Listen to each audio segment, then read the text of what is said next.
Price the lord. ರಾಜಸ್ಥಾನ್ನಲ್ಲಿ ಭಾಳ interesting ಇದೆ. ಕೇವಲ ರೇಡಿಯೋನಲ್ಲಿ ಬರ್ತಕ್ಕಂಥ ಸಂದೇಶವನ್ನು ಕೇಳಿ ಜೀವನ ಪರಿವರ್ತಿಸಿಕೊಂಡು ಒಂದು ಸಾತ್ವಿಕನಾಗಿ ಸರ್ಕಾರಿ ಉದ್ಯೋಗವನ್ನು ಪಡೆದು ಈಗಲೂ ರೇಡಿಯೋದಿಂದ ದೇವರ ವಾಕ್ಯವನ್ನು ಕೇಳಿ ಕರ್ತನಿಗಾಗಿ ಸೇವೆ ಮಾಡ್ತಿರತಕ್ಕಂಥ ಓರ್ವ ರಾಜಸ್ಥಾನಿ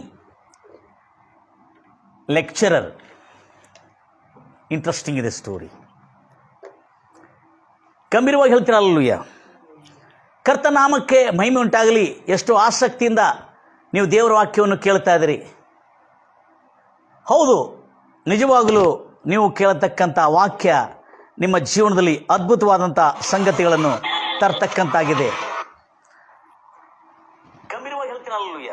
ಅದರ ನಿಮಿತ್ತ ಕರ್ತನಾಮಕ್ಕೆ ಮಹಿಮೆ ಉಂಟಾಗಲಿ. ಅದರ ನಿಮಿತ್ತ ನಿಮ್ಮ ಆಸಕ್ತಿಯನ್ನು ಸ್ವಲ್ಪ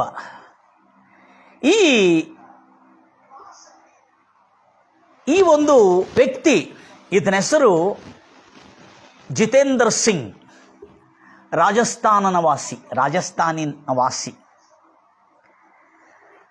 ಈತನು ಆ ರಾಜಸ್ಥಾನ್ನಲ್ಲಿ ಅವರ ವಿದ್ಯಾಭ್ಯಾಸದ ಕೆಲವು ಟ್ರೈನಿಂಗ್ ಸೆಂಟರ್ಗಳ ಹೆಸರು ಡಿಫರೆಂಟ್ ಆಗಿದೆ. ಕೋರ್ಸ್ಗಳು STC ಎಂಬುದಾಗಿ, ಸೀನಿಯರ್ ಟೀಚಿಂಗ್ ಸರ್ಟಿಫಿಕೇಟ್ ಎಂಬುದಾಗಿ.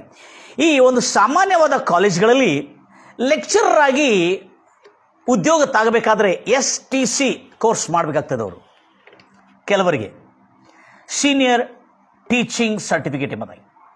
ಇವರು ಈ ರಾಜಸ್ಥಾನಲ್ಲಿ ಇರತಕ್ಕಂಥ ವ್ಯಕ್ತಿ. ಇಂಥ ಒಂದು ತರಬೇತಿಯನ್ನು ಪಡ್ಕೊಂಡಿದ ನಂತರನೂ ಈತನಿಗೆ ಉದ್ಯೋಗ ಇಲ್ಲ. ಈ ಜಿತೇಂದ್ರಗೆ ಉದ್ಯೋಗ ಇಲ್ಲ. ಉದ್ಯೋಗ ಇಲ್ಲದ ಕಾರಣದಿಂದ ಮತ್ತು ತನ್ನ ಗ್ರಾಮದಲ್ಲಿ ಕೆಲಸ ಮಾಡಿಕೊಳ್ಳುತ್ತಾ, ತನ್ನ ಹೊಲದಲ್ಲಿ ಕೆಲಸ ಮಾಡಿಕೊಳ್ಳುತ್ತಾ ಮತ್ತು ಬೇರೆಯವ್ರ ಹೊಲದಲ್ಲಿ ಕೆಲಸ ಮಾಡಿಕೊಳ್ಳುತ್ತಾ ಸಮಯವನ್ನು ವ್ಯರ್ಥ ಮಾಡದೆ ತಾನು ಆ ಸಮಯವನ್ನು ಪರಿಪೂರ್ಣವಾಗಿ ಸದ್ವಿನಿಯೋಗಪಡಿಸ್ಕೊಳ್ತಾ ಇದ್ದಾನೆ. ಅದರ ನಿಮಿತ್ತ ಇಲ್ಲಿ ಆಗಿದ್ದೇನೆಂದರೆ, ಇವನು ಹಾಗೆ ಸದ್ವಿನಿಯೋಗಪಡಿಸ್ಕೊಳ್ತಾ ಕೇಳಿಕೊಳ್ತಾ ಹಾಗೆ ಹೋಗ್ತಾ ಇರುವಾಗ ಅವನ ಜೊತೆಯಲ್ಲಿ ಓರ್ವ ಸ್ನೇಹಿತನು, ಅವನು ಆವಾಗ ರೇಡಿಯೋ ಅಂದರೆ ಹಳ್ಳಿನಲ್ಲಿ ಬಹಳ ಅದ್ಭುತ. ಅವ್ರಿಗೆ ಭಾಳ ಸಂತೋಷ. ರೇಡಿಯೋನಲ್ಲಿ ಮ್ಯೂಸಿಕ್ ಕೇಳೋದು, ಸಂಗೀತವನ್ನು ಕೇಳೋದ್ರಲ್ಲಿ ಭಾಳ ಆಸಕ್ತಿ, ಅಭಿರುಚಿ ಇರ್ತದೆ. ಸೊ ಅದ ಕಾರಣ ರೇಡಿಯೋವನ್ನು ಕೇಳಲಿಕ್ಕೆ ಅವನು ದೋಸ್ತ ಹೇಳ್ತಾನೆ, ಅಯ್ಯಪ್ಪ, ಈ ರೇಡಿಯೋನಲ್ಲಿ ಒಂದು ಒಳ್ಳೆ ಚಾನಲ್ ಇದೆ, ಆ ಚಾನಲಲ್ಲಿ ಒಳ್ಳೆ ಹಾಡುಗಳು ಬರ್ತದೆ, ಮ್ಯೂಸಿಕ್ ಇರ್ತದೆ, ಭಾಳ ಚೆನ್ನಾಗಿರ್ತದೆ ಅಂತ ಹೇಳುವಾಗ ಆ ಹಾಡುಗಳಿಗೆ ಕೇಳ್ತಾ ಪಂಜಾಬಿ ಹಾಡುಗಳನ್ನು ಕೇಳ್ತಾ ಮತ್ತು ಹಿಂದಿ ಹಾಡುಗಳಿಗೆ ಕೇಳ್ತಾ ಅವ್ರ ಪಾಪ ಕೆಲಸ ಮಾಡ್ಕೊಳ್ತಾ ಹಳ್ಳಿನಲ್ಲಿ ಆ ಹೊಲದಲ್ಲಿ ಉಳುತ್ತಾ ಕೆಲಸ ಮಾಡ್ಕೊಳ್ತಾ ಇರ್ತಕ್ಕಂಥವ್ರು. ಅದು ಹಾಡುಗಳಾದ ನಂತರ 1 ತಾಸು ಒಂದು ಕ್ರೈಸ್ತ ಸಂದೇಶವನ್ನು ಸಾರ್ತಕ್ಕಂಥ ಸ್ವಾರ್ಥಿಕರು ಆ ರೇಡಿಯೋ ಮಾಧ್ಯಮದ ಮೂಲಕವಾಗಿ ಸಾರ್ತಾ ಇರ್ತದೆ. 1 ತಾಸು ಬರ್ತದೆ. ಅದು ಮಾತ್ರ ಆ ಒಂದು ರೇಡಿಯೋ ಸ್ಟೇಷನ್ನಲ್ಲಿ 1 ತಾಸು ಮಾತ್ರ ಆ ಕಾರ್ಯಕ್ರಮ ಬರ್ತದೆ. ಸ್ತ್ರೀ ಮತ್ತು ಅಥವಾ ಪುರುಷರು ಯಾರಾದರೂ ಒಬ್ಬರು ಅಲ್ಲೇ ಸುವಾರ್ತೆ ಸಾರ್ತಾ ಇರ್ತಾರಂತೆ. ಆ ಸುವಾರ್ತೆಯನ್ನು ಕೇಳುವಾಗ ಈ ಒಂದು ಲೆಕ್ಚರರ್ ಕೋರ್ಸ್ ಮಾಡಿ ಉದ್ಯೋಗ ಇಲ್ಲದಂತೆ ಹಳ್ಳಿನಲ್ಲಿ ಗ್ರಾಮದಲ್ಲಿ ಇದರಲ್ಲಿ ಕೆಲಸ ಮಾಡ್ತಿರ್ತಕ್ಕಂಥ ವ್ಯಕ್ತಿ ಈತನು ಏನು ಮಾಡ್ತಾನಂದ್ರೆ, ಬಹಳ ಇಂಟ್ರೆಸ್ಟಿಂಗ್ ಇದೆ. ಅಲ್ಲಿ ಈತನು ಏನು ಮಾಡ್ತಾ ಇದ್ದಾನೆ, ಪ್ರೈಸ್ ಲಾರ್ಡ್ ಜೀಸಸ್, ಗಂಭೀರವಾಗಿ ಹೇಳ್ತಿರಲ್ವಯ್ಯ, ಮನಪೂರ್ವಕದಿಂದ ಹೇಳ್ತಿರಲ್ವಯ್ಯ. ಏನು ಮಾಡ್ತಾ ಇದ್ದಾನಂದ್ರೆ, ಆ ಒಂದು ವಾರ್ತೆಯನ್ನು ಕೇಳ್ತಾ ಇದ್ದ. ಆ ವಾರ್ತೆಯನ್ನು ಕೇಳ್ತಾ ಇರುವಾಗ ಆ ವಾರ್ತೆಯಲ್ಲಿ ಬರ್ತಕ್ಕಂಥ ಒಳ್ಳೆ ವಚನಗಳು, ಜೀವನದಲ್ಲಿ ಹೇಗೆ ಬಾಳಬೇಕು, ಹೇಗೆ ಬದುಕಬೇಕು, ಸಾಮಾಜಿಕ ಜೀವನ ಹೇಗೆ ಮಾಡಬೇಕನ್ನತಕ್ಕಂಥ ಸಂದೇಶವು ಒಂದು ರೇಡಿಯೋ ಸ್ಟೇಷನ್ನಲ್ಲಿ ಕೇಳುತ್ತಿದ್ದ. ಅದು ಈತನು ವಿದ್ಯಾರ್ಥಿ ಅಲ್ಲದೆ ಈತನು ಲೆಕ್ಚರರ್ ಆಗಿದ್ದಲ್ಲ, ಆದ ಕಾರಣ ಈತನಿಗೆ ಅದು ಬಹಳ ಹರ್ಷಕರವಾಗಿತ್ತು ಕೇಳ್ತಾ ಇರುವಾಗ. ಈ ಹುಡುಗ ಏನು ಮಾಡ್ತಾನೆ, ಅವನ ಸ್ನೇಹಿತನು, ಈ ಜಿತೇಂದ್ರ ಸ್ನೇಹಿತನು, ಇದು ಬಿಡಬೇಡ ಮತ್ತು ಹಾಡು ಬೇರೆ ಸ್ಟೇಷನ್ ಚೇಂಜ್ ಮಾಡಿ. ಅವಾಗ ಹೇಳ್ತಾನೆ, ಇಲ್ಲ ಹಾಡುಗಳು ಕೇಳಿದ್ವಿ, ಇದು ಒಳ್ಳೆ ಸಂದೇಶ ಇದೆ, ಯಾರೋ ಲೆಕ್ಚರಿಂಗ್ ಮಾಡ್ತಾ ಇದ್ದಾರೆ, ಈತನಿಗೇನು ಗೊತ್ತಿದೆ, ಉಪದೇಶ ಮಾಡ್ತಾ ಇದ್ದಾರೆ, ಕೇಳೋಣ ಸ್ವಲ್ಪ ಎಂಬುದಾಗಿ ಹೇಳ್ತಾನೆ. ಸ್ವಲ್ಪ ಕೇಳಿಸಿಕೊಳ್ಳೋಣ, ಕೇಳಿಸ್ಕೊಂಡ್ರೆ ಏನು ಹೋಗುತ್ತೆ ನಮ್ಮದು ಎಂಬುದಾಗಿ ಹೇಳ್ಕೊಂಡು ಆ ರೀತಿಯಲ್ಲಿ ಕೇಳಿಸ್ಕೊಳ್ತಾ ಇದ್ರು. ಕೇಳಿಸಿಕೊಳ್ತಾ ಇರುವಾಗ ಭಾಳ ಆಸಕ್ತ ಚಿತ್ತನಾಗಿ ಕೇಳಿಸ್ಕೊಳ್ತಾ ಇರುವಾಗ ಅಲ್ಲಿ ಒಳ್ಳೆ ಒಳ್ಳೆ ಸಂದೇಶಗಳು ಬರ್ತಾ ಇದ್ರೆ ಈತನಿಗೆ ರುಚಿ ಆಗ್ತಾ ಇದೆ. ಅವರ ಇಂಥ ಒಂದು ಉಪದೇಶಗಳು ಕೂಡ ಈ ಲೋಕದಲ್ಲಿದೆಯಾ? ಮಾನವನ ಜೀವನದಲ್ಲಿರ್ತಕ್ಕಂಥ ಕೆಟ್ಟ ವಿಚಾರಗಳು, ಕೆಟ್ಟ ಕ್ರಿಯೆಗಳು, ಕೆಟ್ಟ ನುಡಿಗಳು, ಕೆಟ್ಟ ಯೋಚನೆಗಳು, ಇವೆಲ್ಲದರಿಂದ ಮುಕ್ತರಾಗಬೇಕನ್ನತಕ್ಕಂಥ ಒಳ್ಳೆ ಉಪದೇಶ ಕೊಡ್ತಾ ಈ ರೇಡಿಯೋ ಸ್ಟೇಷನ್ ಎಂಬುದಾಗಿ ಹೇಳ್ಕೊಂಡು ಈ ಜಿತೇಂದ್ರ ಸಿಂಗ್ ಅವರು ಬಹಳ ಆಶ್ಚರ್ಯಚಕಿತರಾಗಿ ಕೇಳ್ತಾರೆ. ಅದನ್ನು ಭಾಳ ಜಾಗ್ರತೆಯಿಂದ ಕೇಳ್ತೀರಿ. ಒಬ್ಬ ಅನ್ಯನು ಇಷ್ಟು ಆಸಕ್ತ ಚಿತ್ತನಾಗಿ, ಅವರಿಗೆ ಟಿ ವಿ ಟೆಲಿವಿಷನ್ ಬಹಳ ಕಡಿಮೆ ಪ್ರಮಾಣದಲ್ಲಿ ಆ ಸಮಯದಲ್ಲಿ ಈತನು ಈ ರೇಡಿಯೋ ಕೇಳ್ತಿರೋ ಸಮಯದಲ್ಲಿ ಆ ರೇಡಿಯೋನಲ್ಲಿ ಬರ್ತಕ್ಕಂಥ ಹಾಡು ಮ್ಯೂಸಿಕ್ ಕೇಳಿ ಸ್ವಲ್ಪ ಆ ಮನಸ್ಸಿಗೆ ಎಂಟರ್ಟೈನ್ ಮಾಡ್ಕೊಳ್ತಾ ಕೆಲಸ ಮಾಡ್ಕೊಳ್ತಾರೆ. ಆದರೆ ಈ ವ್ಯಕ್ತಿಗೆ ಈ ರೇಡಿಯೋನಲ್ಲಿ ಬರ್ತಿರ್ತಕ್ಕಂಥ ಉಪದೇಶವನ್ನು ಕೇಳಿ ಪ್ರತಿದಿನ ಆ ಉಪದೇಶವನ್ನು ಕೇಳ್ತಾ ಇದ್ದ ಆತನಿಗೆ ಏನೋ ಒಂದು ಅದ್ಭುತವಾದಂಥ ಅನುಭವ, ಜೀವನ ಕುಚ್ ಬದಲ್ ರಹಾ ಹೈ, ಅಂದರೆ ಜೀವನವಾದಂಥ ಮಾರ್ಪಾಟ ಉಂಟಾಗ್ತಾ ಇದೆ. ಏನೋ ಒಂದು ಕಲಿತುಕೊಳ್ಳಿಕ್ಕೆ ಒಳ್ಳೆ ಉಪದೇಶ ಕೊಡ್ತಾ ಇದ್ರಲ್ಲ, ಇಂಥ ಮಧುರವಾದಂಥ ಉಪದೇಶ, ಜೀವನದಲ್ಲಿ ಒಂದು ರೂಪಿಸತಕ್ಕಂಥ ಪರಿವರ್ತನೆ ತರತಕ್ಕಂಥ ಉಪದೇಶ ಅಂತೇಳಿ ಈ ಒಂದು ಲೆಕ್ಚರರ್, ಉದ್ಯೋಗ ಇಲ್ಲದ ಲೆಕ್ಚರರ್ ಕೇಳ್ತಾ ಇದ್ದುಕೊಂಡು ದಿನೇ 2007ರಿಂದ ಅವರ ಗ್ರಾಮದಲ್ಲಿ, ಹಳ್ಳಿಯಲ್ಲಿ, ಹೊಲದಲ್ಲಿ ಈತನು ಈ ಸಂದೇಶವನ್ನು ಕೇಳ್ತಾ ಇದ್ದುಕೊಂಡು ದಿನಗಳದಂತೆ ಪ್ರತಿದಿನ ಆ ಸಮಯಕ್ಕೆ ಹಾಡುಗಳೆಲ್ಲ ಅವರೆಲ್ಲ ಕೇಳಿದ ನಂತರ ಈ ಸಂದೇಶ ಬಂದಾಗ ಬಹಳ ಜಾಗೃತಿಯಿಂದ ಕೂತ್ಕೊಂಡು ಆ 1 ತಾಸು ಮಾತ್ರ ಕೂತ್ಕೊಂಡು ಬಹಳ ಆಸಕ್ತ ಚಿತ್ತನಾಗಿ ಕೇಳುತ್ತಿದ್ದ.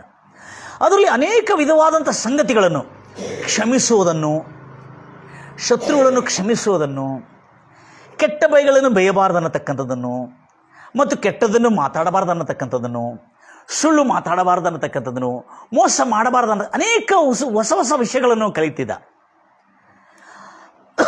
ಯಾರ ಬಗ್ಗೆನೂ ಕೆಟ್ಟದನ್ನು ಯೋಚಿಸಬಾರ್ದು, ಎಲ್ಲರದ್ದು ಶುಭವನ್ನೇ ಕೋರಬೇಕು, ಒಳ್ಳೆ ವಿಚಾರಗಳನ್ನು ಕಲಿತಾ ಇರುವಾಗ ಈತನಿಗೆ ಇಂಥ ಒಂದು ಮನಸ್ಸಿಗೆ ಒಂದು ರೀತಿಯಾದಂಥ ಅದ್ಭುತವಾದಂಥ ಆನಂದ ತಲುಪ್ತಾ ಇತ್ತು.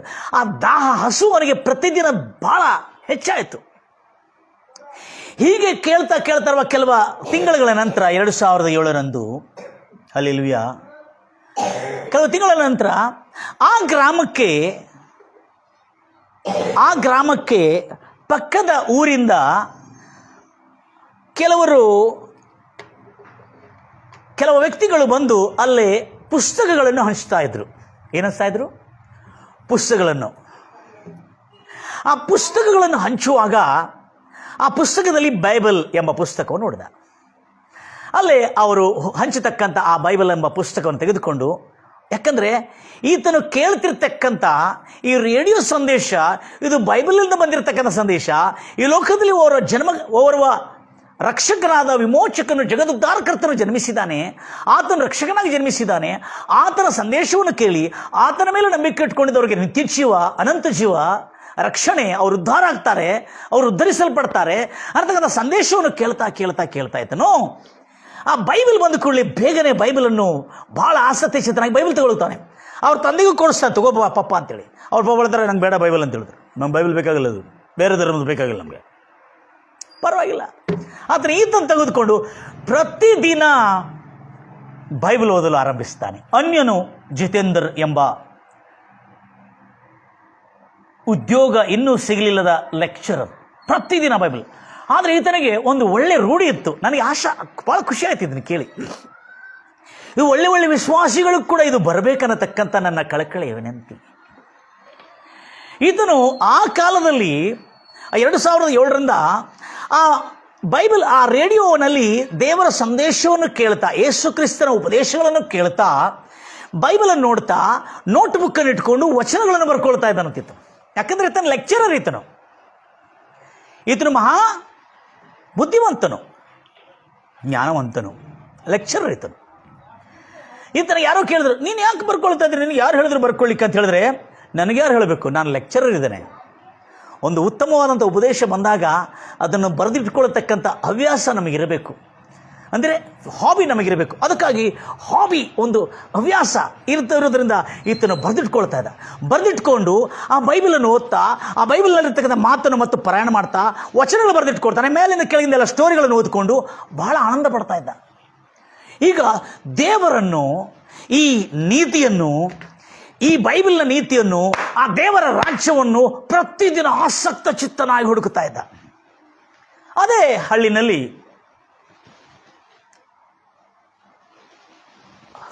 ಹೊಲದಲ್ಲಿ ನೇಗಿಲು ಹೊಡಿತಾ ಅದೇ ಕೆಲಸ ಮಾಡ್ಕೋತಾ ಇದ್ದ. ಆದರೆ ಈತನ ಹುಡುಕು, ಈತನ ದಾಹ, ಈ ಒಂದು ಆಸಕ್ತಿ ಆತನಿಗೆ ಗೊತ್ತಿಲ್ಲ. ಆತನಿಗೆ ಜಾಬ್ ಸಿಗದೆ, ಉದ್ಯೋಗ ಇಲ್ಲದೆ ಆತನು ಆ ಗ್ರಾಮದಲ್ಲಿ ಹೊಲದಲ್ಲಿ ಕೆಲಸ ಮಾಡ್ತಿರೋನಿಗೆ ಇಂಟರ್ವ್ಯೂ ಬಂತು. ಪಟ್ಟಣದಲ್ಲಿ ಆತನಿಗೆ ಒಳ್ಳೆ STC ಅಂದರೆ ಸೀನಿಯರ್ ಟೀಚಿಂಗ್ ಸರ್ಟಿಫಿಕೇಟ್ ಸಿಕ್ಕಿರ್ತಕ್ಕಂಥ ಕೋರ್ಸ್ನಿಗೆ ತಕ್ಕಂತೆ ಒಂದು ಕಾಲೇಜಲ್ಲಿ ಆತನಿಗೆ ಲೆಕ್ಚರರ್ ಆಗಿ, ಉಪನ್ಯಾಸಕನಾಗಿ ಆತನಿಗೆ ಕೆಲಸ ಸಿಕ್ಕಿತ್ತು. Praise the Lord Jesus. ಎಲ್ಲ ನನ್ನ ಆತ್ಮೀಯರಿಗೆ ಒಂದು ಒಳ್ಳೆಯ ಸಂದೇಶ ಇದು. ಭಾಳ ಜನರು ವಿಧ ವಿಧವಾದಂಥ ಕಾರ್ಯಗಳನ್ನು ಹುಡುಕುತ್ತಾ ಅವರ ಜೀವನವನ್ನು ಪತನ ಮಾಡಿಕೊಳ್ಳುತ್ತಾ ಇದ್ದಾರೆ. ಆದರೆ ಮೊದಲು ಏನು ತಿನ್ನಬೇಕು, ಏನು ಕುಡಿಬೇಕು, ಯಾಕೆ ಚಿಂತೆ ಮಾಡ್ತಿ? ಆತನ ರಾಜ್ಯವನ್ನು, ಯೇಸು ಕ್ರಿಸ್ತನ ರಾಜ್ಯವನ್ನು, ಆತ ನೀತಿಯನ್ನು ಹುಡುಕು, ಎಲ್ಲವೂ ಸೇರಿಸಿಕೊಡಲಾಗುತ್ತದೆ. Praise the Lord Jesus. Hallelujah. ಕೀರ್ತನೆ 34, ಕೀರ್ತನೆ 34ರಲ್ಲಿ ಅದ್ಭುತವಾದಂಥ ಮಾತನ್ನು ಕೇಳಿದ್ದೇವೆ. ಅದಕ್ಕಿಂತ ಮುಂಚೆ ಈ ಒಂದು ಬೈಬಲ್ ಹಂಚತಕ್ಕಂಥವ್ರು ಬಂದು ಸುವಾರ್ತೆ ಸಾರಿ ಅವರಿಗೆ ತರಬೇತಿ ಕೊಟ್ಟು ಅವರಿಗೆ ಹೇಗೆ ಇದನ್ನು ಓದಬೇಕನ್ನೋದು ತಿಳಿಸ್ಕೊಟ್ಟಿರುವಾಗ ಆ ಸಂದೇಶ ಅವರಿಗೆ ತಲುಪಿ ರೇಡಿಯೋ ಮೂಲಕವಾಗಿ ಬಂದಿದ್ದಲ್ಲದೆ ಒಂದು ಸುವಾರ್ತಿಕರಾಗಿ ಬೈಬಲನ್ನು ಕೊಟ್ಟಿದ್ದು ಕೂಡ ಬಹಳ ಉತ್ತಮವಾದಂಥ ಕೆಲಸ. ಸುವಾರ್ತಿಕರಾಗಿ ಸೇವೆ ಮಾಡ್ತಿರ್ತಕ್ಕಂಥ ನನ್ನ ಪ್ರಿಯ ಸಹೋದರಿ ಸಹೋದರರೇ, ನಿಮ್ಮ ಪಾದಗಳು ಬಹು ಸುಂದರವಾಗಿ ಸಮಾಧಾನದ ಸುವಾರ್ತೆ ಸಾರತಕ್ಕಂಥ ಪಾದಗಳಾಗಿರಲಿ ಎಂಬುದಾಗಿ ನನ್ನ ಹಾರೈಕೆ. ರೋಮಪುರದವರ ಬರೆದ ಪತ್ರಿಕೆ 10ನೇ ಅಧ್ಯಾಯ 4ನೇ ವಚನದಲ್ಲಿ ಹೇಳಲಾಗಿದೆ, ಒಬ್ಬನು ಸುವಾರ್ತೆ ಸಾರದಿದ್ದರೆ ಅವರಿಗೆ ತಿಳಿಯೋದು ಹೇಗೆ? ರೋಮಪುರದವರ ಬರೆದ ಪತ್ರಿಕೆ 10:14 ಬೇಗನೆ ಓದ್ರಿ. ತಾವು ಯಾವಾತನನ್ನು ನಂಬಲಿಲ್ಲವೋ ಆತನನ್ನು ಬೇಡಿಕೊಳ್ಳುವುದು ಹೇಗೆ? ಆತನ, ಆ ಕ್ರಿಸ್ತನ ವಿಷಯವಾಗಿ ಕೇಳದಿರುವ ಸ್ಥಳಗಳಲ್ಲಿ ಆತನನ್ನು ನಂಬುವುದು ಹೇಗೆ? ಸಾರಿ ಹೇಳೋರು ಇಲ್ಲದಿದ್ದರೆ ಕೇಳುವುದು ಹೇಗೆ? ಇದಲ್ಲದೆ ಸಾರುವವರನ್ನು, ಯೇಸು ಕ್ರಿಸ್ತನ ಸುವಾರ್ತೆಯನ್ನು ಸಾರುವವರನ್ನು ಕಲಿಸದೇ ಇದ್ದರೆ ಅವರು ಸಾರುವುದು ಹೇಗೆ? ಮತ್ತು ನೆಕ್ಸ್ಟ್ ವಚನ, ಮತ್ತು ಸಮಾಧಾನದ ಆ ಸಂದೇಶ ಇದಲ್ಲದೆ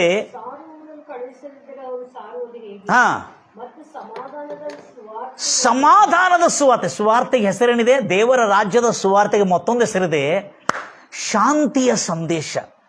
ಸಮಾಧಾನದ ಸುವಾರ್ತೆಯನ್ನು ಸಾರುವವರ,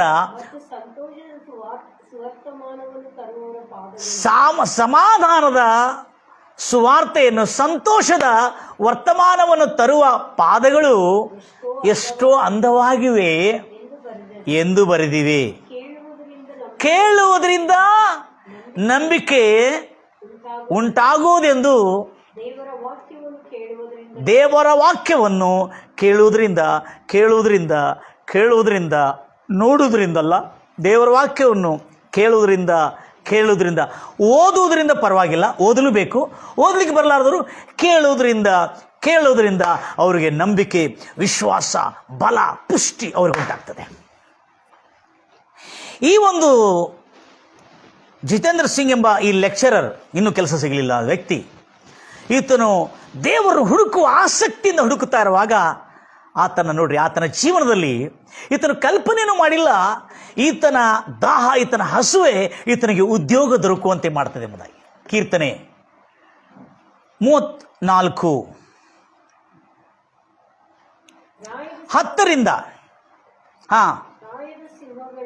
ಪ್ರಾಯದ ಸಿಂಹಗಳು ಕೊರತೆಯಾಗಿ ಹಸಿದು ಉಪವಾಸ ಬಿದ್ದಿರಬಹುದು, ಆದರೆ ಕರ್ತನಾದ ದೇವರನ್ನು ಹುಡುಕುವವನು ಯಾವ ಮೇಲಾಗಲಿ ಯಾವ ಒಳ್ಳೆಯದಕ್ಕಾಗಲಿ ಅವನಿಗೆ ಕೊರತೆ ಆಗೋಲ್ಲ. ಕೆಟ್ಟದಲ್ಲ, ಅವನಿಗೆ ಯಾವ ಮೇಲಾಗಲಿ ಅವನಿಗೆ ಕೊರತೆ ಆಗುವುದಿಲ್ಲ. ಮುಂದೆ ಓದ್ತೀರಿ, ಮಕ್ಕಳೇ ನೀವು ಬಂದು ನನ್ನ ಮಾತನ್ನು ಕೇಳಿಸಿಕೊಳ್ಳಿರಿ. ಕೀರ್ತನೆಗಾರನ ಹೇಳ್ತಾ ಇದ್ದಾನೆ, ನಾನು ನಿಮಗೆ ಕರ್ತನ ಭಯವನ್ನು ಕಲಿಸಿಕೊಡುತ್ತೇನೆ. ಒಳ್ಳೆ ಜೀವನದಲ್ಲಿ ಸುಖ ದಿನಗಳನ್ನು ನೋಡುವಂತೆ ದಿವಸಗಳನ್ನು ಪ್ರೀತಿ ಮಾಡಿ ಸುಖ ದಿನಗಳನ್ನು ಕೋರುವ ಮನುಷ್ಯನು ಯಾರು? ಅವನ ನಾಲಿಗೆ, ನೋಡ್ರಿ ಕೆಲಸ ಕೊಡ್ತಾ ಇದ್ದಾನೆ ಭಯ. ಅವನ ನಾಲಿಗೆ ಯಾವತ್ತು ಕೇಡು, ಶಾಪ, ನಾಶವನ್ನು ಮಾತಾಡದೆ ಮೋಸ, ವಂಚನೆ, ಸುಳ್ಳಿಂದ ಅವನ ತುಟಿಗಳನ್ನು ಬಿಗಿಡಿದು ಕಾಯಿ ಕೆಟ್ಟದರಿಂದ ತೊಲಗಿ ಯಾವತ್ತೂ ಕೆಟ್ಟದೇ ಮಾಡಿಕೊಳ್ತಿರ್ತಕ್ಕಂಥವ್ರಿಗೆ ಕೆಟ್ಟದೇ ಅನುಭವಿಸ್ತಾರೆ. ಕೆಟ್ಟದರಿಂದ ತೊಲಗಿ ಒಳ್ಳೆಯದನ್ನೇ ಮಾಡು. ಇಂಥ ಒಂದು ಸಂದೇಶವನ್ನು ಕೇಳಿರ್ತಕ್ಕಂಥ ಈ ವ್ಯಕ್ತಿ 2007 ಈತನು ಈ ವಾಕ್ಯಗಳನ್ನು ಕೇಳ್ತಾ ನೋಟ್ಬುಕ್ ತಗೊಂಡು ಬರ್ಕೊಳ್ತಾ ಇದ್ದ. ಕೇಳ್ತಾ ನೋಟ್ಬುಕ್ ತಗೊಂಡು ಬರ್ತಾ ಇರುವಾಗ ಈ ದೇವರನ್ನು ಹುಡುಕಿರ್ತಕ್ಕಂಥ ವ್ಯಕ್ತಿಗೆ ಎಷ್ಟು ಮಾತ್ರಕ್ಕೂ ಅಡವಿಯಲ್ಲಿ ಸಿಂಹಗಳ ಮರಿಗಳು ಬೇಕಾದ್ರೆ ಹಸಿದು ಆಗಿ ಬಿಡಬಹುದು, ಆದರೆ ದೇವರನ್ನು ಹುಡುಕೋನು, ಆದರೆ ಕರ್ತನಾದ ಯೇಸುವನ್ನು, ಆತನ ರಾಜ್ಯವನ್ನು, ಆತನ ನೀತಿಯನ್ನು ಹುಡುಕೋನು ಯಾವತ್ತೂ ಯಾವ ಮೇಲಿಗೂ ಯಾವ ಒಳ್ಳೆಯದಿಗೂ ಅವನಿಗೆ ಕೊರತೆ ಆಗಲ್ಲ. All good things shall come upon him. He shall never lack any good thing from God. ದೇವರಿಂದ ಯಾವ ಒಳ್ಳೆಯದು ಕೂಡ ಆತನಿಂದ ವಂಚಿತರಾಗುವುದಿಲ್ಲ. ಹೀಗೆ ಆತನಿಗೆ ಜಾಬ್ ಸಿಕ್ಕಿದ ಕೂಡಲೇ ಈತನು ಜಾಬ್ ಸಿಕ್ಕಿದ ಮೇಲೆ ಒಂದು ಪಟ್ಟಣದಲ್ಲಿ ಆತನು ಒಂದು ಸ್ವಂತ ರೇಡಿಯೋನ್ನು ತೆಗೆದುಕೊಂಡು ಮತ್ತು ಅದೇ ನೋಟ್ಸ್ನಲ್ಲಿ ಬೈಬಲ್ ವಚನಗಳು ಬರೀತಾ ಬೈಬಲನ್ನು ಅಧ್ಯಯನ ಮಾಡ್ತಾ ಬೈಬಲ್ ಅಧ್ಯಯನ ಮಾಡ್ತಾ ಅವನು ದಿನಗಳದಂತೆ, ಲಿಸನ್ ಕೇರ್ಫುಲ್ಲಿ, ಭಾಳ ಇಂಟ್ರೆಸ್ಟಿಂಗ್ ಇದ್ದು, ಆತನು ಚರ್ಚಿಗೆ ಮಾತ್ರ ಹೋಗಲೇ ಇಲ್ಲ. ಚರ್ಚ್ ಗೊತ್ತಿಲ್ಲ ಆತನಿಗೆ, ಹೋಗುವಂಥ ಅವಕಾಶನೂ ಇಲ್ಲ, ಆತನಿಗೆ ಸಮಯನೂ ಇಲ್ಲ. ಆತನು ರೇಡಿಯೋ ಮಾಧ್ಯಮದ ಮೂಲಕವಾಗಿ ವಾಕ್ಯವನ್ನು ಕೇಳ್ತಾ ಚಾನೆಲ್ಗಳ ಮೂಲಕವಾಗಿ ವಾಕ್ಯಗಳನ್ನು ಕೇಳ್ತಾ ಸುಮಾರು ಉದ್ಯೋಗ ತಾಗಿದ್ದ ನಂತರ 2007ರಿಂದ 2015ವರೆಗೆ ಅವನು ದೇವರ ವಾಕ್ಯವನ್ನು ಕೇಳುವ ಆಸಕ್ತಿ, ರುಚಿ, ದಾಹ, ಹಸುವೆ ಆತನಿಗೆ ಬಿಡಲಿಲ್ಲ. ಈ 2007ರಿಂದ 2017ವರೆಗೆ ಎಷ್ಟಾಯಿತು? 15ವರೆಗೆ ಸುಮಾರು 7 ವರ್ಷಗಳಾಯಿತು. 7 ವರ್ಷಗಳಾದ ಮೇಲೆ ಆ ವಾಕ್ಯವನ್ನು ಕೇಳುತ್ತಾ ಓದುತ್ತಾ ಧ್ಯಾನ ಮಾಡ್ತಾ ಪ್ರಯಾಣ ಮಾಡ್ತಾ ಕೇಳುತ್ತಾ ಓದ್ತಾ ಪ್ರಯಾಣ ಮಾಡ್ತಾ ಇದ್ರೆ ಆತನಲ್ಲಿ ಇನ್ನೂ ಕೆಲವು ಕೆಟ್ಟ ಚಟಗಳು ಹೋಗಲಿಲ್ಲ. ಸರಾಯಿ ಕುಡಿಯೋದು ಮತ್ತು ಇನ್ನೂ ಕೆಲವು ಕೆಟ್ಟ ಹವ್ಯಾಸವು, ಮತ್ತು ಆತನಿಗೆ ಬೇರೆಯವರ ಬಗ್ಗೆ ಚಾಡಿ ಹೇಳೋದಂದರೆ ಭಾಳ ಆಸಕ್ತಿ ಇತ್ತು. ಸುಳ್ಳು ಮಾತಾಡೋದಂದರೆ ಬಹಳ ಆಶ್ಚರ್ಯವಾಗಿತ್ತು. ಚಾಡಿನಲ್ಲಿ ಸುಳ್ಳಾದ ಚಾಡಿ ಹೇಳೋದಂದರೆ ಭಾಳ ಆಸ್ತಿ. ಇಂಥ ರೀತಿಯಾದ ಕೆಲವು ಕ್ಷಮಿಸುವಂಥ ಗುಣನೂ ಇನ್ನೂ ಬರ್ತಿಲ್ಲಾಗಿತ್ತು ಅವರು. ಆದರೆ ಆ ದಿನ 2015 7 ವರ್ಷದ ನಂತರ ಆತನ ಆತ್ಮದಲ್ಲಿ ದೈವ ವಾಕ್ಯದ ಫಲಿತಾಂಶವು, ಆ ಪವಿತ್ರಾತ್ಮದ ನೆರಳು, ಆ ಪವಿತ್ರಾತ್ಮದ ಬೆಳಕು ಆತನ ದೇಹದಲ್ಲಿರ್ತಕ್ಕಂಥ ಎಲ್ಲ ಪಾಪದ ವಿಚಾರ, ಮೋಸದ ವಿಚಾರ, ದ್ವೇಷದ ವಿಚಾರ, ಕ್ಷಮಿಸಲಾರದ ಸೇಡಿನ ವಿಚಾರ ಹೋಗಲಾಡಿಸಿ ಕುಡಿಯೋದನ್ನು ಬಿಡಿಸಿದನು. ಎಲ್ಲ ಕೆಟ್ಟ ಮಾತನ್ನು ಬಿಟ್ಟಿದನು. ಸುಳ್ಳು ಮಾತಾಡೋದನ್ನು, ವಂಚನೆ ಮಾಡೋದನ್ನು ಸಂಪೂರ್ಣವಾಗಿ ಆತನ ಬಾಯಿಂದ ಹೋಗಲಾಡಿಸಲ್ಪಟ್ಟಿತ್ತು. ಇನ್ನೂ ಆತನು ತನ್ನ ಮನೆಗೆ ಬಂದಿರುವಾಗೆಲ್ಲ ಆ ಬೈಬಲ್ ಓದ್ತಾ ಇದ್ದ. ಇಂಥ ಒಂದು ಅದ್ಭುತವಾದಂಥ ಮಾರ್ಪಾಟ ಅವನಲ್ಲಿ ಉಂಟಾಯಿತು. ಲಕ್ಷಕ್ಕೆ ಕೇಳ್ತೀರಿ, ಇದು ನಿಜವಾದಂಥ ಮಾನಸಾಂತರ. It is called repentance, not regret. Regret is quite different from the repentance. Repent ಅಂದರೆ, ಮಾನಸಾಂತರ ಅಂದರೆ ಒಂದು ಪಾಪಿಷ್ಟ, ದ್ರೋಹ, ಅಪರಾಧಗಳು, ಕೆಟ್ಟ ಕಾರ್ಯಗಳನ್ನು ಮಾಡುವುದನ್ನು ಬಿಟ್ಟು ತಿರುಗಿಕೊಂಡು ಸನ್ಮಾರ್ಗದಲ್ಲಿ ಒಳ್ಳೆ ಕಾರ್ಯಗಳನ್ನು ಮಾಡೋದು ತೊಡಗೋದೇ ಇದಕ್ಕೆ ರಿಪೆಂಟೆನ್ಸ್ ಎಂಬುದಾಗಿ ಹೇಳ್ತಾರೆ. ಇದಕ್ಕೆ ಮಾನಸಾಂತರ ಎಂಬುದಾಗಿ ಹೇಳ್ತಾರೆ. ಈಗಲೂ ಸುಳ್ಳು ಮೋಸ ವಂಚನೆ ಮಾಡ್ತಾ ಇದ್ರೆ ಅವನಿಗೆ ಇನ್ನೂ ಮಾನಸಾಂತರನೇ ಬಂದಿಲ್ಲ ಅಂತ ಅರ್ಥ. ನನ್ನ ಪ್ರಿಯ ಆತ್ಮೀಯರೇ, ಇನ್ನೂ ಮಾರ್ಪಾಟನೇ ಬಂದಿಲ್ಲ ಅಂತ ಅರ್ಥ. ಅದಕ್ಕಾಗಿ ಈತನಿಗೆ ಬಂದಿರತಕ್ಕಂಥ ಮಾರ್ಪಾಟ ಏನಂದ್ರೆ, ಈತನಿಗಿರ್ತಕ್ಕಂಥ ಎಲ್ಲ ಕೆಟ್ಟ ಚಟಗಳು, ಮದ್ಯಪಾನವನ್ನು ಬಿಟ್ಟುಬಿಟ್ಟಿದ್ದಾರೆ, ಸುಳ್ಳು ಮೋಸ ವಂಚನೆ, ಬೇರೆಯವರ ಬಗ್ಗೆ ಬೆಂಕಿ ಹಚ್ಚತಕ್ಕಂಥ ಒಂದು ಕೆಟ್ಟ ಸ್ವಭಾವ ಇತ್ತಂತೆ ಅದನಿಗೆ. ಯಾರು ಚೆನ್ನಾಗಿರೋದು ನೋಡ್ಲಿಕ್ಕಾಗಲ್ಲ, ಹೊಟ್ಟೆ ಕಿಚ್ಚಾಗತ್ತೆ ಮತ್ತೊಂದು ಸ್ವಭಾವ ಇತ್ತಂತದ್ದು.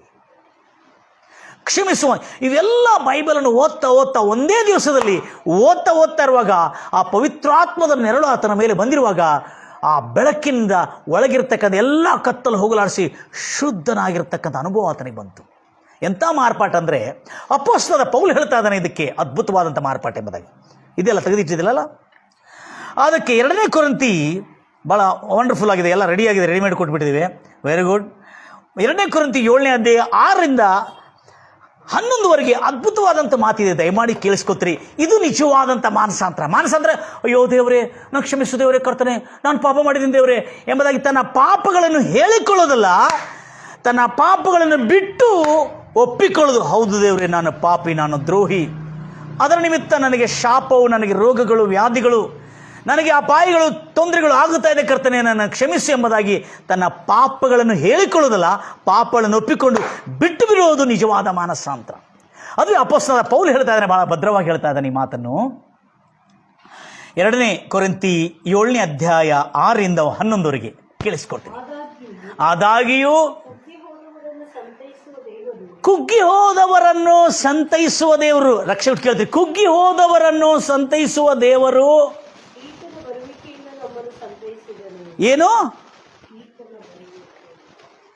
2ನೇ ಕೊರಿಂಥಿ 7ನೇ ಅಧ್ಯಾಯ, ಮುಂದೆ ಹೋದ್ರಿ,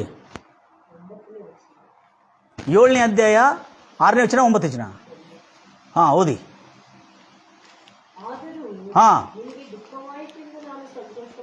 ಆದರೂ ನಿಮಗೆ ದುಃಖವಾಯಿತು ಎಂದು ನಾನು ಸಂತೋಷ ಪಡದೆ, ಯಾಕಂದರೆ ನನ್ನ ಮಾತುಗಳನ್ನು ಕೇಳಿ ಸ್ವಲ್ಪ ನೋವಾಗಿರ್ಬೋದು, ಆ ದುಃಖವಾಯಿತು ಎಂಬುದಾಗಿ ನಾನು ಸಂತೋಷ ಪಡದೆ. ಅಪೊಸ್ತಲನಾದ ಪೌಲ್ ಹೇಳ್ತಾ ಇದ್ದಾರೆ ಕೊರಿಂಥಿಯರಿಗೆ ಬರೆದ ಸಭೆಗೆ. ಹಾಂ, ನೀವು ದುಃಖಪಟ್ಟು ಪಶ್ಚಾತ್ತಾಪ ಪಟ್ಟಲ್ಲ, ನೀವು ಬಾಯಿಂದ ಹೇಳ್ಕೊಂಡಿಲ್ಲ, ನೀವು ಮಾಡಿರುವ ಪಾಪದ ನಿಮಿತ್ತ ದುಃಖಪಟ್ಟು ಮನಸ್ಸು ತಿರುಗಿಕೊಂಡಿದ್ದಕ್ಕಾಗಿ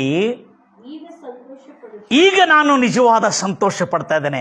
ಇಷ್ಟು ದಿನಗಳು ನೀವು ವೇಷಧಾರಿಗಳಾದಂಥ ಜೀವನ ಮಾಡ್ತಾ ಇದ್ರಿ, ಆದರೆ ಇವತ್ತು ನಿಜವಾಗಲೂ ನಿಮ್ಮ ದುಃಖ ಮಾನಸಾಂತರಕ್ಕೆ ನಡೆಸಿರ್ತಕ್ಕಂಥ ದುಃಖ ಪಟ್ಟಿರುವುದರಿಂದ ನಾನೀಗ ಸಂತೋಷ ಪಡ್ತಾ ಇದ್ದೇನೆ ಎಂಬುದಾಗಿ ಅಪೊಸ್ತಲನಾದ ಪೌಲ್ ಹೇಳ್ತಾರೆ. ಮುಂದೆ ಹೋಗ್ತೀರಿ.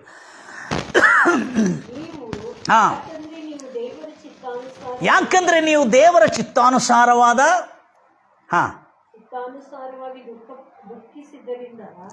ಚಿತ್ತಾನುಸಾರವಾದ ದುಃಖಿಸಿರುವುದರಿಂದ